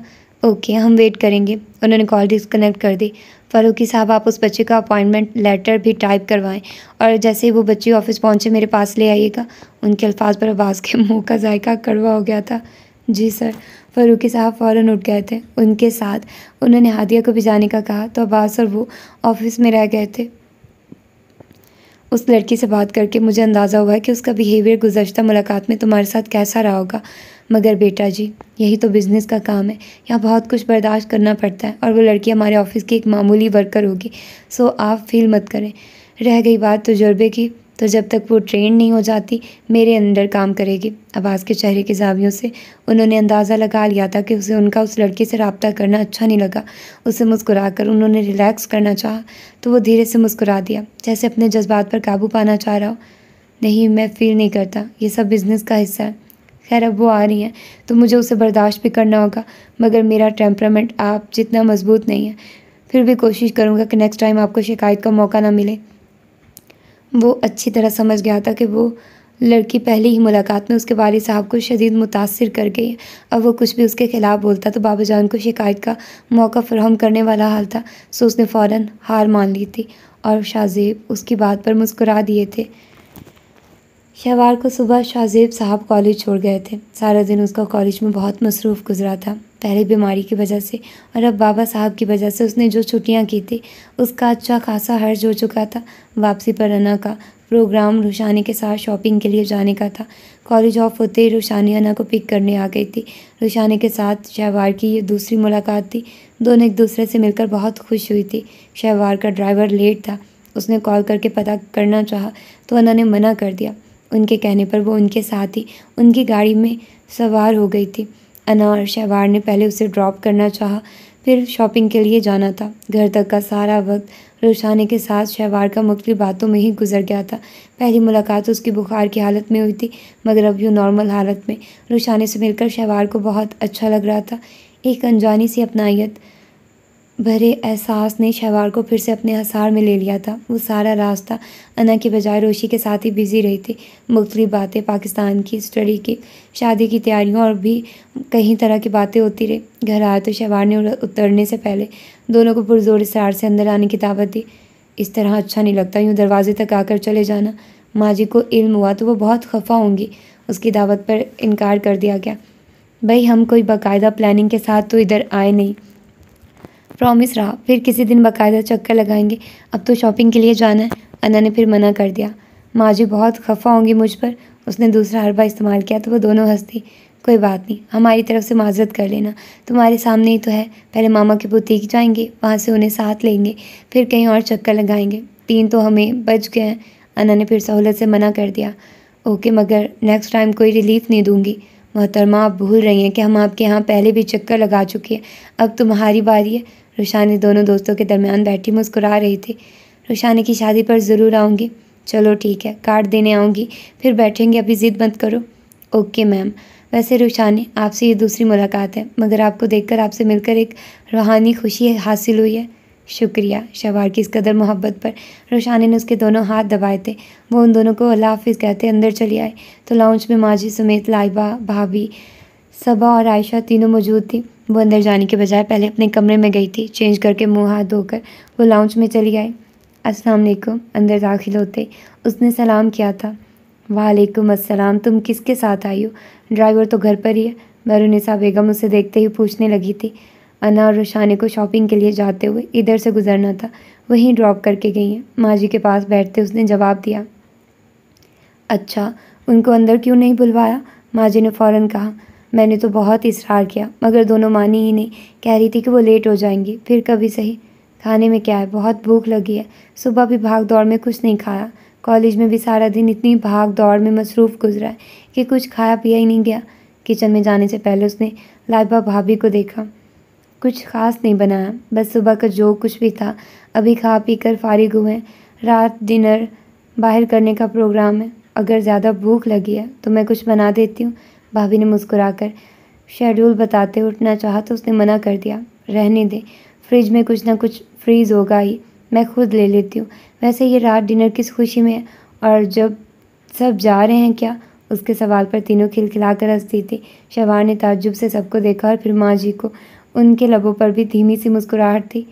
ये डिनर किस खुशी में है? ये तुम्हारे लिए सरप्राइज़ है, और हम सब जा रहे हैं, अब्बास भाई और सजाद दोनों समेत, बस माँ जी और बाबा जान के सिवाय, जिसमें तुम भी शामिल हो।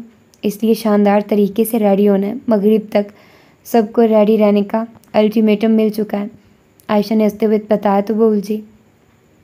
मैं भी, मगर ये अल्टीमेटम दिया किसने है? उसने जो डिनर कराएगा। सबा ने मुस्कुराते हुए कहा। फिर डिनर कौन करा रहा है? वही जिसने अल्टीमेटम दिया है। लाइबा भाभी का अंदाज छेड़ने वाला था। वो हंसती। भाई ये सरप्राइज़ है, और ये सरप्राइज़ होटल जाकर ही खुलेगा, सो डोंट वरी, और याद रहे बहुत ज़बरदस्त अंदाज में तैयार होना है। आयशा ने याद दहानी करवाई तो वो महज सर हिलाकर किचन में चली आई। फ्रिज में कोफ्तों का सालन मौजूद था। उसने वहाँ मौजूद रखचंदा को रोटी बनाने का कहा और ख़ुद सालन निकाल कर गर्म करने लगी। खाना खाते हुए भी रात का सरप्राइजिंग डिनर जहन पर तारी रहा। खाना खाने के बाद वो वापस अपने रूम में आ गई। रात भी तबिंदा भी के साथ बातें करते और बाकी रात सोचते गुजर गई थी, और फिर बाकी सारा दिन की भाग दौड़, और अब वो कुछ रेस्ट करना चाहती थी। असर की नमाज़ पढ़कर वो लेट गई थी। उसका इरादा था कि एक डेढ़ घंटा वो सो लेगी तो फ्रेश हो जाएगी, और फिर जब सब जाएंगे तो वो भी रेडी हो जाएगी। उसने कौन सा ख़ास रेडी होना था, बस लिबास ही तो बदलना था। हार श्रृंगार तो वो पहले भी नहीं करती थी। वो बहुत गहरी नींद सोई थी। गुज़श्ता रातों का रच जगा था यह सारे दिन की थकन, मगर उस वक्त नींद बहुत भरपूर आई थी।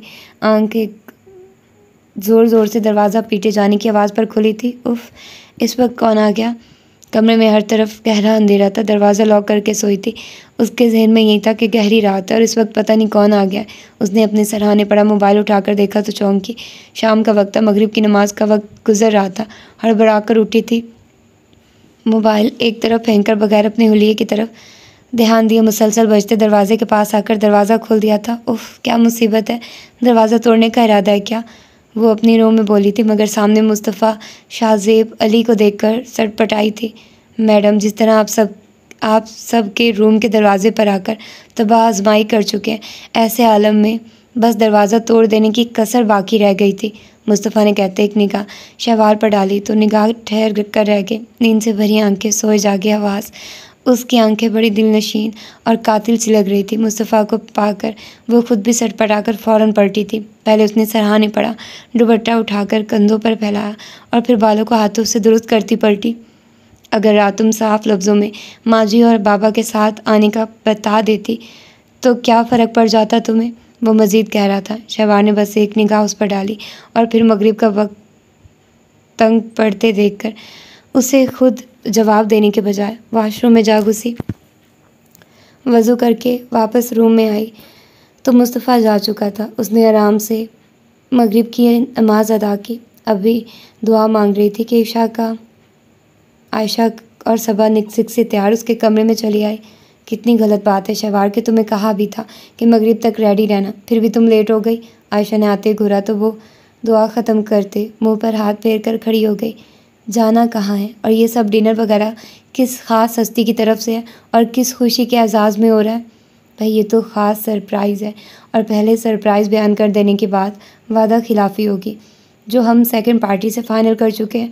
अब्बास भाई और सजाद भाई दोनों भी तैयार हो चुके हैं। मुस्तफ़ा भाई भी अभी ऑफिस से लौटे हैं, वो खुद भी तैयार हो रहे हैं। तुम भी अब फटाफट तैयारी करो, मज़ीद ज़ाहिर करने के लिए हमारे पास वक्त नहीं है। मुस्तफ़ा का नाम सुनकर वो चौंकी थी। पहले जी चाह कर इनकार कर दे, मगर फिर ख्वामखा बचकाना हरकत करने वाली बात थी। सो खामोश रही, अलमारी से लिबास देखने लगी और फिर एक सादा पिंक कलर का लिबास निकाला तो आयशा कपड़े देखकर फ़ौरन बोल उठी, खबरदार ऐसा बेढंगा लिबास पहनकर जाने का सोचना भी नहीं। इधर हटो, मैं खुद देखती हूँ कोई ख़ास लिबास।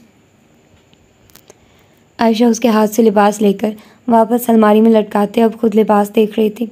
वो एक तरफ खड़ी हो गई और फिर उसने एक हल्का फुल्का फैंसी एम्ब्रॉयडरी से सजा स्याह सूट बाहर निकाला तो शलवार सूट देखकर फ़ौरन बोल उठी, किसी फैंसी ड्रेस शो या शादी में नहीं जा रहे हम जो ऐसा सूट पहन कर जाऊँ। हम पब्लिक पॉइंट पर जा रहे हैं, ऐसी जगहों पर ऐसा सूट पहनकर जाने का तसव्वुर भी नहीं कर सकती मैं।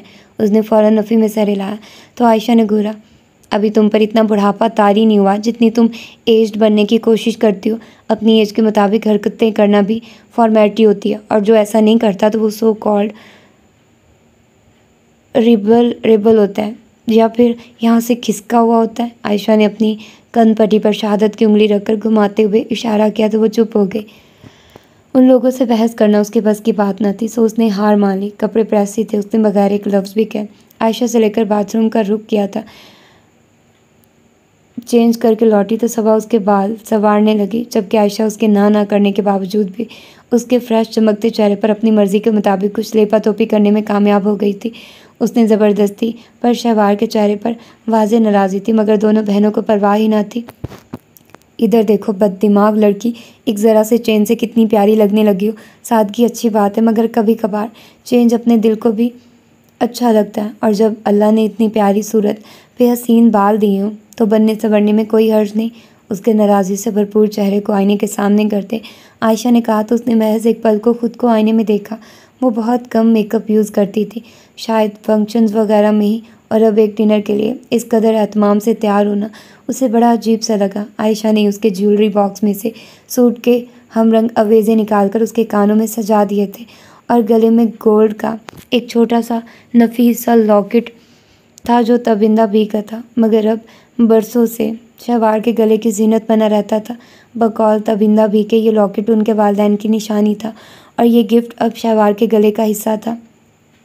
बहुत प्यारी लग रही हो, आयशा ने बहुत मोहब्बत से कहते उसका रुखसार चूमा तो शहवार गुलो गुलनार होते हया से सिमर सी गई थी।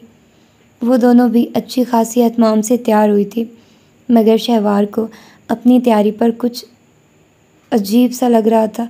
कमरे से बाहर निकलने से पहले शहवार ने अपना बैग, मोबाइल और चादर ज़रूर ली थी। सूट के हमरंग दोस्त दुपट्टा बेशक उसके गले में था, मगर घर से बाहर वो चादर के बगैर नहीं निकलती थी। अब भी उसने चादर इतराफ़ में फैला ली थी। बाहर आने पर माजी और लाइबा भाभी ने भी उसे खूब सराहा था कि वो मज़ीद झीम गई। मुस्तफ़ा तैयार होकर वहाँ आया तो सब में गिरी कन्फ्यूज़ झिम्पी झिम्पी सी शहवार को देखकर ठटक गया था। वो हर वक्त घर की चार दीवारी में भी इस कदर सादा हुलिये में हर वक्त बड़ी सी चादर इतराफ़ में फैलाए रखती थी कि कभी गुमान भी नहीं गुजरा था कि बस सज सवर कर इतनी प्यारी भी लगती होगी। लाइबा, सुजाद, आयशा और अब्बास वगैरह की शादियों में वो एहतमाम से तैयार हुई थी, मगर इस दौरान दिलो दिमाग में ऐसा कोई ख़ास जज्बा था भी नहीं कि वो तवज्जो देता। और अब ज़रा सी तवज्जो देने पर लग रहा था कि ये लड़की अपने अंदर एक ख़ास शोला जवाला हुस्न महफूज रखती है, जो देखने वाली निगाह को चारों शाने चत कर देने वाली सलाहियत तो ज़रूरी रखता था। कि उस जैसा फौलादी असाब का मालिक इंसान जिसे बाहर की रंगीनियाँ भी अट्रैक्ट नहीं कर सकी थी, एक बिल्कुल सादा मशरक़ी हुस्न के आगे खुद को कमज़ोर महसूस करने लगा था। उस वक्त शहवार का हुस्न उसके दिल में ज़रबे लगा रहा था। उसकी मैवियत पर लाइबा भाभी ने शरारत से खनकार कर एहसास दिलाया तो वह झिमता हुआ हंसिया। फिर अतराफ़ में देखा, बाकी कोई मतवज्जो ना था सिवाय भाभी के। एवरीबॉडी रेडी इज़ रेडी, उसने अपनी जिम मिटाने को पूछा। उसकी आवाज़ पर शहवार ने गैर महसूस अंदाज में उसकी तरफ से रुख बदला था। वो हंस दिया। हम तो कब के रेडी हैं, ये तो तुम दोनों ने ही देर करवाई है, सजाद भाई ने कहा तो वो मुस्कुरा दिया। जाने का प्रोग्राम है, कौन किसके साथ जाएगा? आयशा ने पूछा। भाई मैं तो अपनी बेगम के साथ जाऊंगा और हमारे साथ सबा होगी, बाकी तुम लोग खुद डिसाइड कर लो। सजाद भाई ने प्रोग्राम बताया तो वो फ़ौरन सर हिला गया। ठीक है, हम लोग अब्बास भाई की गाड़ी में हो जाएंगे। माँ जी आप भी चलिए ना, मुस्तफ़ा ने माँ से कहा। नहीं बेटा, बाहर का खाना हज़म नहीं होता, अब तुम लोग जाओ एंजॉय करो, मेरा ख्याल रखना, मगर ख्याल रखना कि वक्त पर घर लौट आना, उन्होंने मोहब्बत से कहा। जी। वो सब लोग माँ जी से इजाज़त लेकर बाहर निकल आए थे। सबा, लाइबा, फाक और सजाद भाई पहले अपनी गाड़ी में रवाना हुए थे। अब्बास भाई की गाड़ी में शहवार, मुस्तफ़ा और आयशा मौजूद थे। अब्बास गाड़ी ड्राइव कर रहे थे, उनके साथ फ्रंट सीट पर मुस्तफ़ा था, जबकि वो दोनों पिछली सीट पर थी। गाड़ी के रोड पर आते ही शहवार ने अंधेरा होने के बावजूद चादर अपने चेहरे पर कर ली थी। सारा रास्ता दोनों भाई आपस में बातें करते रहे थे, जिनके दरमियान में आयशा भी जुमलाबाजी कर लेती थी। ताहम शहवार बिल्कुल खामोश रही थी। गाड़ी एक शानदार होटल के पार्किंग एरिया में रुकी। वहाँ सजाद भाई और बाकी लोग पहले से इंतज़ार कर रहे थे। हॉल में टेबल रिज़र्व करवाए या आप फैमिली कैबिन ले लें? अंदर आकर मुस्तफ़ा ने लड़कियों से पूछा और ख़ुसूसन शहवार को देखा, जो निगाह फेर गई। फैमिली कैबिन ही ले, हॉल में आते जाते लोगों की मौजूदगी में इजी नहीं बैठा जाएगा, आयशा ने कहा तो वो सर हिलाकर काउंटर की तरफ बढ़ गया था। कुछ देर बाद वो सभी फैमिली कैबिन में मौजूद थे। अब तो इस चादर को पीछे कर दो, आयशा ने टोका तो शहवार ने चादर चेहरे से सिरका दी। शहवार और आयशा साथ साथ बैठी हुई थी। लाइबा भाभी अफाक को थामे सबा के हमरा थी, जबकि बाकी मर्द एक साथ बड़ा जमान थे। अब बता भी दें, ये डिनर कौन दे रहा है और किस खुशी के एजाज़ में? उसने आहिस्तगी से आयशा के कान में कहा था। वो खिलखिलाकर हंस दी। तुम्हें क्या हुआ है? उसके खिलखिलाकर हंसने पर सभी मुतवज्जो हुए थे। शहवार को बड़ी सबकी का एहसास हुआ। उसका चेहरा गुलरंग हुआ। कुछ नहीं, बस ये शहवार पूछ रही है कि ये डिनर कौन दे रहा है और किस खुशी के एजाज़ में। ये तो वही हाल हुआ कि जाने न जाने गुल ही न जाने बाग तो सारा जाने है। आयशा की बात पर सभी हंसे थे, ख़ुसूसन मुस्तफ़ा ने बतौर ख़ास शहवार को देखा। ऐसे मुस्तफ़ा भाई, ये तो ज़्यादती हुई ना, ये आप दोनों की तरफ से ही पार्टी है और आप ही दे रहे हैं, फिर एजाज़ भी आपको ही जाता है। फिर भी बेचारी को सरप्राइज़ के नाम पर अब तक उलझाए रखा। बता देते तो क्या था? सबा ने भी हंसकर कहा तो शहवार ने नासमझी से उसे देखा और फिर मुस्तफ़ा को उसके चेहरे पर बड़ी महसूस कुन मुस्कुराहट नज़र आई। हाँ तो रात जब मैंने मोहतरमा को कॉल की थी तब तो साफ कह दिया था कि आपसे मतलब। भाई जब हमसे मतलब नहीं तो हम भी क्यों ऐलान करते फिरते? सबके सामने मुस्तफ़ा का उसकी बात का हवाला देने पर वो सुर्ख सी पड़ गई। वो अब भी कुछ नहीं समझी थी। किस्सा मुख्तसर ये है माय डियर कि तुम्हारी और मुस्तफ़ा की बात तय हो जाने पर हम सब मुस्तफ़ा के पीछे पड़ी हुई थी कि एक शानदार सी ट्रीट होनी चाहिए। 3-4 दिन के लिए तुम गांव चली गई तो ये प्रोग्राम डिले हो रहा था। रात भी हमने मुस्तफ़ा को घेर रखा था तो इसने कहा कि कल यानी आज का डिनर पक्का है, मगर तुम्हारे बगैर ट्रीट का मज़ा कैसे आता? तो मुस्तफ़ा ने तुम्हें कॉल की थी ताकि तुम्हारे आने का प्रोग्राम पता चले, मगर जवाबन तुमने आपसे मतलब कहकर जिस कदर इज़्ज़त अफजाई से नवाजा तो मोहतरम चुपचाप रह गए। वो तो माजी से बात करके कंफर्म हो गया कि तुम भी साथ ही आ रही हो और सुबह तुम्हारे आने पर शुक्र का सांस लिया। सबा ने कॉल करके मुस्तफ़ा को तुम्हारी आमद का बता दिया तो हम सब ने आज के लिए डिनर की टाइमिंग सेट कर ली और अब इस वक्त सब डिनर पर मौजूद हैं। चूँकि डिनर बतौर ख़ास तुम्हारे लिए था सो तुम्हें सरप्राइज़ देना मकसूद था, लाइबा ने बड़े मज़े से बताया तो वह अजीब से जज्बात में घिर गई। एक बेपनाह खफकी से लबरेज निगाह मुस्तफ़ा पर डालकर वो लब भींच गई। ये शख्स अच्छी तरह जानता था कि वो इस रिश्ते के सख्त खिलाफ है, फिर भी महज उसे अजियत देने को ये हरकतें कर रहा था। उसका जी चाहा कि 1 मिनट भी ज़ाया किए बगैर यहाँ से उठकर चली जाए। सबके सामने वो शदीद खफत, शर्मिंदगी और खजालत के जज्बात का शिकार हो रही थी। अगर उसे इल्म होता कि ये डिनर किस खुशी में दिया जा रहा है तो वो कभी घर से निकलने की कोशिश ना करती। चूँकि ये शख्स ये बात अच्छी तरह जानता था, सो इसे ला इल्म रखा गया था। आई होप तुमने भी इस सरप्राइज़ को एंजॉय किया होगा, सजाद भाई कह रहे थे। वो बगैर कोई तासुर दिए सर झुकाए हाथ पर हाथ रख के बैठी रही। अंदाज यूँ था कि अब उसे यहाँ मौजूद किसी भी इंसान से कोई गर्ज नहीं। मुस्तफ़ा के इस अमल से उसकी इज़्ज़त नफ्स और ईगो शदीद हर्ट हुई थी और उसकी अंदरूनी कैफियत का अंदाज़ा उसके चेहरे से साफ हो रहा था। उसके इस अंदाज पर सभी ने किन अखियों से एक दूसरे को देखा। Shahwar, don't be serious, it is just a joke. Abbas भाई ने मतानत और संजीदगी से कहा तो वो मैं सर हिलाकर रह गई। अब इस वक्त वो और कर भी क्या सकती थी। कोई और वक्त होता तो वो मुस्तफ़ा से खूब उलझती। वो मुस्तफ़ा के प्रपोज़ल से इनकारी थी। ये बात सिर्फ तबिंदा भी या मुस्तफ़ा जानते थे। अब वो इस तरह रिएक्ट करती तो खुद ब खुद अपनी इंसल्ट करवाने वाली बात थी। ख्वामखा दूसरों की खुशी भी मलिया मेट होती। सब ने यही समझा था कि उसके अंदर इस सरप्राइज़ को एंजॉय करने वाली हिस्सी नहीं, जबकि असल बात तो किसी के इल्म में भी ना थी। उसने खुद को नॉर्मल करने की कोशिश की। मुस्तफ़ा भाई, खाना मंगवाइए, बहुत भूख लग रही है। शहवार के चुपचाप महज सर हिला देने पर आयशा ने सबसे पहले संभलते बाकी लोगों को भी बहाल किया था। मेन्यू तुम लोग सेलेक्ट कर लो, मैं ऑर्डर लिखवा देता हूँ। किन अखियों से इर्द गिर्द देखती शहवार को देखते मुस्तफ़ा ने कहा तो वो लोग मेन्यू कार्ड की तरफ मुतवज्जे हो गए थे, जबकि शहवार उसी तरह हाथ पर हाथ धरे बैठी रही थी। सब ने अपनी अपनी पसंद का मेन्यू लिखवा दिया था। शहवार का संजीदा अंदाज था, सो सब ने भी छेड़खानी से परहेज़ किया, वरना आयशा की ज़बान तो ऐसे मौक़ों पर खूब चलती थी। एक दो बार उसने कुछ कहना भी चाहा तो अब्बास भाई ने उसे आंखों ही आंखों में मना कर दिया था।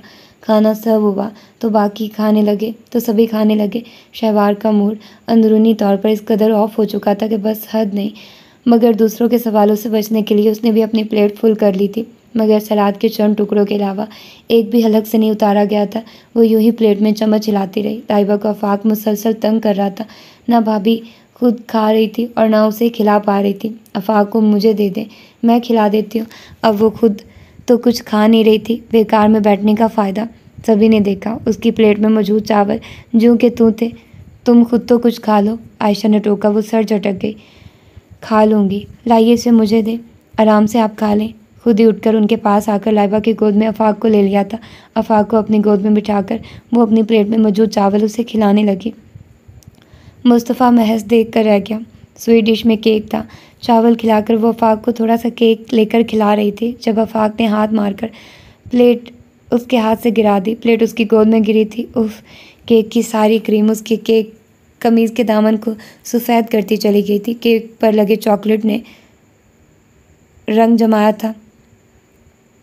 मैंने तुम्हें मना भी किया था ना, छोटे बच्चे तो ऐसे ही करते हैं, ना खुद कुछ खाया और कपड़ों का भी सत्यानाश हो गया है। आयशा और लाइबा दोनों कहने लगी थी, कोई बात नहीं, मैं साफ़ कर लेती हूँ। आफाक को कुर्सी पर बिठाकर टूशी लेकर उसने कमीज़ साफ़ करना चाहिए थी, मगर चॉकलेट और उस पर लगे एक्स्ट्रा जेली और पाइनएप्पल ने मिलकर दामन का रंग बदल दिया था। रहने दो, इधर वॉशरूम होंगे, इधर चलते हैं।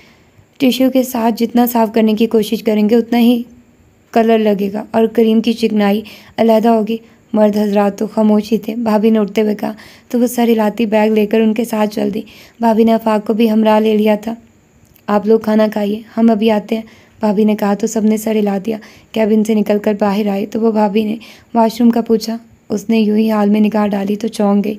उससे चंद कदम के फासले पर जो शख्स बैठा था उसे बेशक कई दिन बाद कैंटीन वाले वाक़ये के बाद वो अब देख रही थी, मगर उसे देखकर शहवार को लगा कि उसके आसान खता हो गया। वो शख्स भी उसे देख रहा था। चादर के पल्लू में छुपाया चेहरा वो शायद ना पहचानता, मगर लाइबा भाभी और आफाक को देखकर पूरी तरह शहवार को पहचान गया था। शहवार को देखकर उसके होंठों पर बड़ी जहरीली सी मुस्कुराहट उभरी थी। उसके चेहरे की इंतहाई मकरूम मुस्कुराहट देखकर शहवार के कदमों से ज़मीन खिसकने लगी थी। उसने इंतहाई लर्ज़ कर भाभी का कंधा थामकर खुद को गिरने से बचाया था। रात का खाना तैयार था। सुरैया बेगम और बाकी सब ने तो जल्दी जल्दी खा लिया, मगर फिज़ान मामू के पास कोई मेहमान आया हुआ था, जिसकी वजह से वो खाना लेट खा रहे थे। मामू का मेहमान उनका कोई स्टूडेंट था। वो गया तो राबिया खाना ट्रे में रखकर उनके पास बैठक में चली आई। कौन आया था मामू? वो बिस्तर पर बैठे हुए थे, हाथ में कोई किताब थी। उनके आगे बिस्तर पर ही ट्रे रखते राबिया ने पूछा। मेरा बहुत पुराना स्टूडेंट था, अरसे बाद पाकिस्तान लौटा तो मिलने चले आया। लंदन में वकालत करता है, बहुत अच्छे ओहदे पर काम कर रहा है आजकल। बड़ा लायक फ़ाइक व ज़हीन बच्चा था। वहाँ से भी अक्सर याद करता रहता था, किसी न किसी बच्चे के हाथ सलाम भेजता था। किताब एक तरफ रखकर उन्होंने ट्रे अपने सामने रखी थी। हाँ, आपके स्टूडेंट्स भी आपकी ही तरह खासे ज़हीन होंगे। उनके पास ही वो बैठ गई थी। तुम आज कहाँ गई थी? उन्होंने खाना खाते हुए पूछा। हादिया ने पिछले दिनों एक कंपनी का बताया था, वहाँ इंटरव्यू देकर आई तो सिलेक्शन कर ली थी उन्होंने। तभी मालकान में से एक शख्स से थोड़ी तल्ख कलामी हो गई थी मेरी। आज फिर उधर से ही कॉल आई थी, वो ज्वाइन करने को कह रहे थे तो वहाँ गई थी। उन्होंने अपॉइंटमेंट लेटर इशू करते फ़ौरन ज्वाइनिंग ले ली थी। आज से ही उन्होंने ट्रेनिंग शुरू करवा दी है। उसने बड़े पुरजोश अंदाज में उन्हें बताया तो वो मुस्कुराए। ये तो बड़ी अच्छी बात कही तुमने, मगर ये तल्ख कलामी क्यों हुई?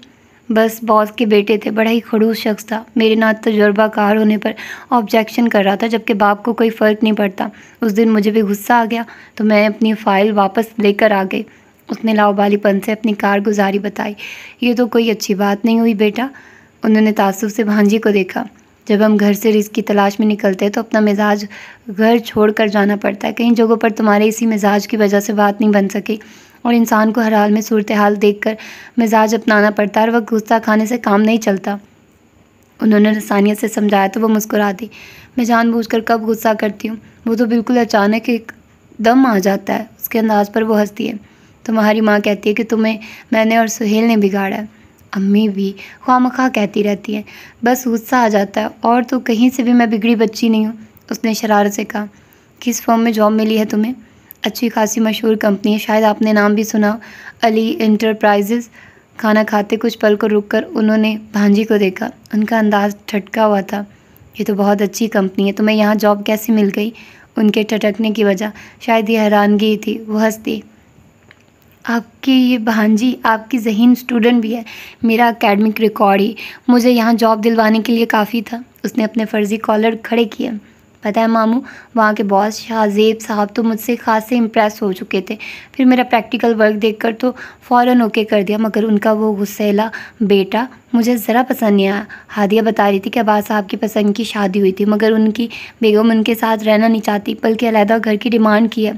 पता है, हादिया उनकी बेगम के रिलेटिव्स में से है, तो उनके फैमिली क्राइसिस का अच्छी तरह इल्म है। ये क्या बात हुई? आज तुम्हारा पहला दिन था और पहले दिन ही तुमने औरतों वाली मखसूस आदत का इस्तेमाल करना शुरू कर दिया।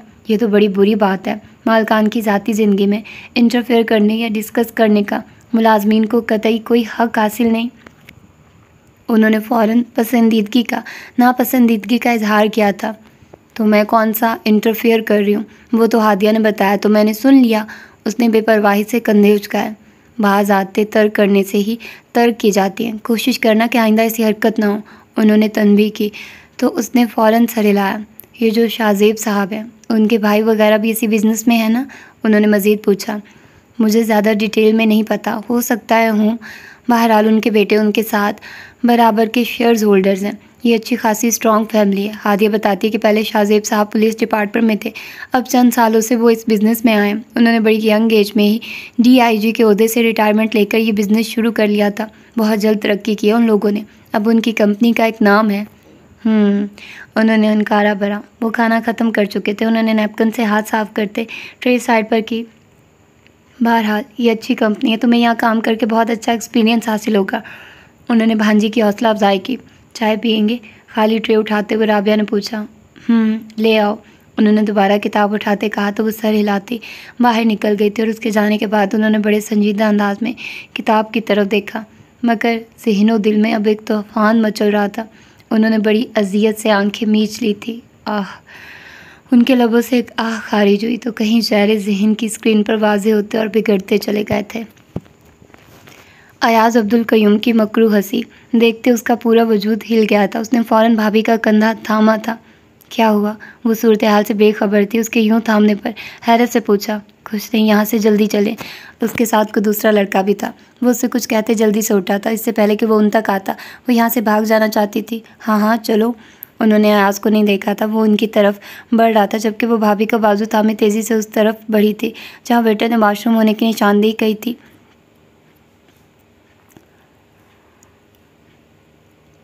अयाज़ फ़ौरन उनके पीछे नहीं आया था। वो उनकी तरफ ज़रूर बढ़ा था मगर अब उनके पीछे नहीं था। वॉशरूम की तरफ आकर शहवार ने सुकून का सांस लिया मगर जिस्म अभी भी लर्ज़ रहा था। तुम कमीज़ का दामन वॉश कर लो, मैं इधर ही हूँ।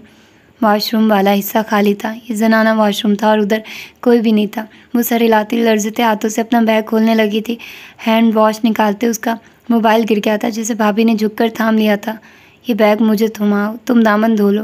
वो सर हिलाती बेसन के आगे जा खड़ी हुई। अभी उसने नल खोला ही था कि एकदम अयाज़ अब्दुल क़य्यूम उस जनाना वॉशरूम में दाखिल हुआ था। भाभी भी उसे देखकर चौंकी थी। उस वक्त वहाँ वो दोनों ही थी और अयाज़ अब्दुल क़य्यूम था, कोई और वजूद न था। शहवार का रंग एकदम सफ़ेद हुआ था। भाभी ने अयाज़ को देखकर कुछ कहना चाहा था मगर उसने भाभी को अपने होंठों पर उंगली रखकर चुप करवा दिया था। तुम यहाँ क्यों? भाभी ने तनबीह के बावजूद बोलना चाहा मगर अयाज़ ने एकदम सख्ती से उन्हें दीवार के साथ धकेल दिया था। भाभी उस धकेले जाने पर एकदम चीख उठी थी। आफाक अलहदा रोने लगा था। उसका सर दीवार से टकराया था। शट अप, मैंने कहा ना, एक लफ्ज़ भी नहीं। उसने अपने कोट की अंदरूनी जेब से न जाने कहाँ से पिस्टल निकाल लिया था। अब उसका रुख भाभी की तरफ था। शहवार को लगा पिस्टल देखकर वो अभी गिर जाएगी। यही हाल भाभी का भी था। उनका रंग हल्दी की तरह जर्द हुआ था। मेरा आपसे कोई लेना देना नहीं। असल लेना देना तो आपकी इस नाम नेहाद नंद से है। जब तक चुप रहेंगी तब तक खैरियत रहेगी। बड़े दिनों से मैंने इसके पीछे बंदे छोड़े हुए थे मगर ये हाथ ही नहीं आई थी। उसने भाभी के हाथ से आफाक को छीन लिया था और पिस्टल आफाक की कनपट्टी पर रखे दोनों को बिल्कुल साकित रहने के इशारे कर रहा था। वो दोनों वाकई साकित हो गई थी। तुम ऐसा क्यों कर रहे हो? भाभी ने पूछा तो उसने उन्हें घूरा और आगे बढ़कर वॉशरूम का मेन दरवाज़ा लॉक कर दिया था। वॉशरूम में अंदर 4-5 टॉयलेट थे। ये जनाना हिस्सा था, मर्दाना वॉशरूम दूसरी तरफ था। ये सवाल अपनी इस नंद से पूछिएगा। वैसे इसका जवाब ये है कि मैंने चंद दिन पहले रिश्ता भेजा था। वो आफाक के रोने की परवाह किए बगैर उसे लिए शहवार की तरफ बढ़ रहा था। भाभी ने एक लम्हे को उस शख्स को देखा और फिर हाथ में दबे मोबाइल को अयाज़ को अब उनकी तरफ से पूछ थी। शहवार का बैग उनके हाथ से अयाज़ के धक्का देने पर गिर गया था मगर मोबाइल हाथ में उसी तरह दबा रहा था। और तुम क्या समझती थी कि प्री कैंटीन में तमाशा लगवाकर बीमारी का बहाना करके तुम गायब हो जाओगी और मैं कुछ भी नहीं कर सकूंगा? तो मैडम, ये तुम्हारी भूल है। मैं चाहूँ तो दिन दहाड़े मुस्तफ़ा जैसे लोगों की मौजूदगी के बावजूद तुम्हें गायब करवाने की सलाहियत रखता हूँ। शहवार के पास जाकर उसने उसको बाजू से थामकर दीवार के साथ धकेल दिया तो उसके हाथ से हैंड वॉश छूटकर दूर जा गिरा था। जवाबन शहवार की चीख बड़े वाज़ेह थी। भाभी ने अयाज़ को देखा और फिर वॉशरूम के बंद दरवाजे को उन्होंने चादर के पल्लू में हाथ करके अंदाजे से नंबर डायल किया था और फिर उसी तरह चादर में हाथ दिए मोबाइल कान से लगा लिया था, यूँ जैसे उन्होंने अपने कान पर हाथ रखा हो। उन्हें पता था इस नंबर पर कॉल जाते फ़ौरन पिक कर ली जाएगी। उन्होंने अंदाजे से थोड़ा थोड़ा वॉशरूम के मेन दरवाजे की तरफ खिसकना शुरू कर दिया था जब वो बदबख्त अयाज़ आफाक को बाजू में लिए एक हाथ में पिस्टल लिए अब शहवार को धमका रहा था। ये क्या सिलसिला था वो समझ नहीं पाई थी मगर सूरत हाल क्या थी वो उन्हें बहुत कुछ समझा रही थी। हेलो शहवार, तो उसी तरफ से कॉल पिक कर ली गई थी। अब बोलो, तुम्हें मुझसे कौन छुड़ाने आएगा? अब उठाओ मुझ पर हाथ। अयाज़ अब्दुल क़य्यूम ने खींचकर पिस्टल वाला हाथ शहवार के चेहरे पर मारा था। वो लहराकर रूम के चिकने फर्श पर गिरी थी। वो भाभी को अक्सर भूले हुए था या शायद उसे गुमान था ये कमज़ोर सी औरत आफाक को उसकी गिरफ्त में देखकर अब कुछ भी नहीं कर पाएगी। उन्होंने बहुत आहिस्ती से वॉशरूम के दरवाजे की चुटकनी गिरा दी थी क्योंकि अयाज़ को पता ही नहीं चल पाया था और फिर वापस पहली वाली जगह पर आ गई थी। उन्होंने फिर मोबाइल ज़रा सा रुख मोड़कर तिरछा करते कान से लगाया था। दूसरी तरफ मुख्तलिफ आवाज़ें आ रही थी। शहवार के ना बोलने पर वो सब परेशान थे। बार बार हेलो की आवाज़ें आ रही थी। प्लीज़ मुस्तफ़ा, हेल्प मी, उन्होंने बहुत आहिस्ती से सरगोशी वाले अंदाज में कहा था क्योंकि उन्हें अपनी आवाज़ में मुश्किल से सुनाई दी थी। अयाज़ के अपने शोर में उनकी आवाज़ दब गई थी। वो शहवार पर मतवातर बरस रहा था। भाभी, दूसरी तरफ शायद पहचान लिया गया था। शहवार कहाँ है? ये आवाज़ें कैसी आ रही हैं? वो परेशान हो चुका था। आप कहाँ हैं? इंतहाई बेताबी से पूछ रहा था। वॉशरूम में, जनाना। चादर के अंदर से ही उन्होंने कान के पीछे मोबाइल लगाए रखे कहा था। अयाज़ अब्दुल क़य्यूम ने अब शहवार के ऊपर से चादर खींचकर एक तरफ उछाल दी थी। भाभी की तवज्जो मोबाइल से हट गई थी। उनकी अपनी चीख बड़ी वाज़ेह थी। भाभी, शहवार ने उन्हें मदद के लिए पुकारा तो भाभी ने एकदम हाथ नीचे करते आगे बढ़ना चाहा मगर चीख कर पलटा था। खबरदार, एक कदम भी आगे बढ़ाया तो। इंतहाई गुस्से की हालत में घुराते उसने अब के पिस्टल भाभी की तरफ तान लिया था। मैं इसे यहाँ से लेकर अभी निकलूंगा और इस बच्चे को बाहर डाल जाऊंगा। अगर कोई होशियारी दिखाने की कोशिश की तो गोली चला दूंगा। ये भी मारी जाएगी और ये भी। उसने आफाक और शहवार दोनों की तरफ इशारा किया था। चलो उठो, निकलो बाहर। मगर ख्याल से अगर किसी को शक भी हुआ तो गोली चला दूंगा। अयाज का अंदाज हिजानी था। अब के पिस्टल का रुख शहवार की तरफ करते वो कह रहा था। शहवार उठते हुए सिसकी। भाभी ने रहम भरी नज़रों से अयाज को देखा, मगर वह इंसान कब था? वो तो रहज़न था। अगर आफाक उस शख्स के बाजू में ना होता तो वो कभी भी उस शख्स की बात पर अमल ना करती। उस वक्त उसे खुद से ज़्यादा आफाक और भाभी की परवाह हो रही थी। उसकी वजह से किसी को कोई तकलीफ़ हो उसे गवारा ना था। उसे चुपचाप उसकी बात मान रही थी। तुम आफाक और भाभी को कुछ मत कहना, तुम जैसा कहोगे मैं करूँगी, शहवार कह रही थी। भाभी ने अपनी मुट्ठी में दबा मोबाइल सामने किया तो कॉल अभी भी जा रही थी। यकीनन दूसरी तरफ मौजूद मुस्तफ़ा यहाँ की गुफ्तगू सुन रहा था, या पता नहीं सुन भी रहा था कि नहीं। आवाज़ तो खासी बुलंद थी। जब तक तुम शराफत का सबूत दोगी ये उंगली ट्रिगर नहीं दबाएगी। अगर तुम में से किसी एक ने भी होशियारी दिखाई तो मैं छोड़ूंगा नहीं। वो कह रहा था, आगे चलो, मैं नहीं चाहता कि किसी को शक तक हो, उसने कहा। तो शहवार ने बेबसी से आफाक को देखा जो मुसलसल रो रहा था। वो आगे बढ़ी तो अयाज उसके पहलू में उस तरह उसके नहायत करीब पिस्टल वाला हाथ बगल में डाले चलने लगा था कि देखने वाले को ज़रा भी फील नहीं होता था कि ये शख्स पिस्टल की नोक पर उसे ले जा रहा है। वो दोनों दरवाजे के करीब बढ़ रहे थे। भाभी ने खौफजदा नज़रों से देखा। पता नहीं मुस्तफ़ा और बाकी लोग क्यों नहीं पहुंचे थे, जबकि दरवाज़ा भी खोल दिया था। पता नहीं वो सूरत हाल भी समझ पाए थे कि नहीं। दरवाज़ा खोलो। दरवाजे के करीब जाकर वो दहाड़ा था, चक्षण गिराओ। मगर शहवार ने जैसे ही दरवाजे पर हाथ रखा वो खुलता चला गया। वो चौंका। उसने तो दरवाज़ा लॉक किया था। उसने भाभी को देखा। वो खौफजदा होकर पीछे हटी। वो पूरे का पूरा भाभी की तरफ पलटा था। वो फ़ौरन सिचुएशन समझा था। तुमने दरवाज़ा खोला था? वो भाभी को देखकर घुर्राया था। उसके पिस्टल का रुख अब शहवार की बजाय भाभी की तरफ था।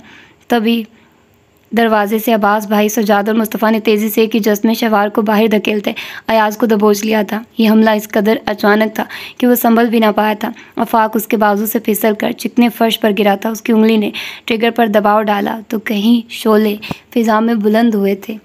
ओह माय गॉड, देखा अयाज कितना ख़तरनाक और बदतमीज़ इंसान निकला। और मुझे पता है कि आप लोगों को इंतज़ार रहता है इसकी एपिसोड का, लेकिन यार तुम लोग मेरे चैनल का तो देखो, 500-600 से ज़्यादा व्यूज़ नहीं आ रहे हैं सब नावल्स पर। तो मैं सोच रही हूँ कि ये तो घाटे का सौदा कर रही हूँ मैं आप लोगों को सुना कर। लेकिन खैर मुझे पता है कि जब ये कंप्लीट हो जाएंगे तो बहुत सारे लोग सुनेंगे, आई नो। लेकिन अभी तक तो कोई हाल नहीं चल रहा। मैं अपनी तरफ से 100% दे रही हूँ और मैं क्या करूँ, मैं आप लोगों को 500 के 500 नावल दे रही हूँ। इसके अलावा माला नावल मेरी तरफ से कंप्लीट हो चुका है। उसकी अब 1 बाय 1 एपिसोड्स मैं प्रोवाइड कर रही हूँ। अगर आप लोग उसको सुनना चाहते हैं तो स्टार्ट कर दें, क्योंकि विदिन 2-3 डेज़ वो कंप्लीट हो जाएगा। ठीक है, मतलब मेरी तरफ से कंप्लीट है, मैंने उसकी लास्ट एपिसोड पढ़ दी है। बस अब वो एक साथ तो मैं अपलोड कर नहीं सकती, तो डेली बेसिस पर उसकी 2 एपिसोड्स आप लोगों को मिला करेंगी। और इसके अलावा अनकबूत की भी 2 एपिसोड डेली बेसिस पर मिला करेंगी। और रह गई इनकी बात, तो साथ में मैं शॉर्ट नावल भी देने की पूरी कोशिश करूँगी कि दूँ, क्योंकि ज़्यादातर ऑडियंस मेरी शॉर्ट नावल्स की है, वो लॉन्ग नावल्स सुनने वाले नहीं लोग हैं। लेकिन फिर भी देखते हैं कि क्या होता है। और नावल बहुत बहुत बहुत मज़े का है यार। मैं सच में कह रही हूँ कि आप लोग बिल्कुल बोर नहीं होंगे। अगर आप लोग वैसे सुन रहे हैं, डेली बेसिस पर सुन रहे हैं, तो ऑफ़ कोर्स आप लोगों को 1 दिन का 2 दिन का इंतज़ार करना पड़ेगा। लेकिन अगर आप लोग अभी कंप्लीट हो चुका है नावल टूटा हुआ तारा, तो आप लोग बहुत ज़्यादा एंजॉय करने वाले हैं, ट्रस्ट में। इसी तरह के बहुत सारे और भी नावल्स हैं जो कि इसी जॉनरा के हैं, इसी तरह के हैं। मेरे मोस्ट फेवरेट नावल्स हैं, उनमें है चांद गगन चांदनी, झील किनारा कंकर, और मुझे है हुक्म अज़ा मैंने पढ़ दिया है। बहारों के संग संग वो भी मैंने पढ़ दिया है। मतलब इसी तरह के ये नावल हैं। और कौन सा नावल इस तरह का है, मतलब अभी मैं ये चाहती हूँ कि मैं ये वाले नावल्स पढूँ। लेकिन अभी मैंने एक और भी नावल स्टार्ट करना है, क्या नाम है उसका, हाँ अभी तो जो मैं पढ़ रही हूँ अभी साथ साथ कार्प टाइम, मुझे इसका बोला गया कि कार्पे डीएम है, लेकिन खैर जो भी है, ये वाला नावल इतना इंटरेस्टिंग है। और इसके साथ बख्त, यार कसम से अगर आप लोग मेरे साथ सारे नावल सुन रहे हैं ना, मैं कहूँ एक से बढ़कर एक नावल्स हैं और मुझे खुद पढ़ते हुए इतना मज़ा आ रहा है। इसीलिए डेली बेसिस पर आप लोगों को एपिसोड्स मिल रही हैं, क्योंकि मैं खुद बहुत मज़े से इंजॉय करके इनको पढ़ रही हूँ। ठीक है, तो आप लोग अपना फीडबैक साथ में देते रहिए मुझे, ताकि मुझे भी पता चलता रहे कि आप लोग इंजॉय कर रहे हो नहीं कर रहे हो। और मेरी पूरी कोशिश होती है कि मैं आप लोगों को टाइम से एपिसोड दे दिया करूं, लेकिन यहाँ पर नेट का थोड़ा इशू है तो चीज़ें थोड़ी आगे पीछे हो जाती हैं, लेकिन I try my best to do best. और अभी मुझे एक और भी नावल कुछ हैं जो मुझे सजेस्ट किए हुए थे किसी ज़माने में, वो भी मैं पढ़ूँगी। एक नावल जिसका नाम था खुदा से जुड़ने का सफ़र, वो भी मैं पढ़ूँगी, मुझे है कि मुझे वो पढ़ना चाहिए। इसके अलावा 100 साल वाला वो था, 100 साल पहले, इस तरह का कुछ नावल था, 100 साल पहले की ज़िंदगी या कुछ इस तरह, वो भी कुछ डिफरेंट सा, यूनिक सा है कि वो थोड़ा अलग उसकी स्टोरी है। तो होपफुली कि ये सारे नावल्स आगे मैं पढ़ूँगी, तो आप लोग अपना फीडबैक देते रहें, अपना प्यार दिखाते रहें, और ऑफ़ कोर्स चैनल को सब्सक्राइब करना बिल्कुल नहीं भूलना। अपना ढेर सारा ख्याल रखिएगा। अल्लाह हाफ़िज़।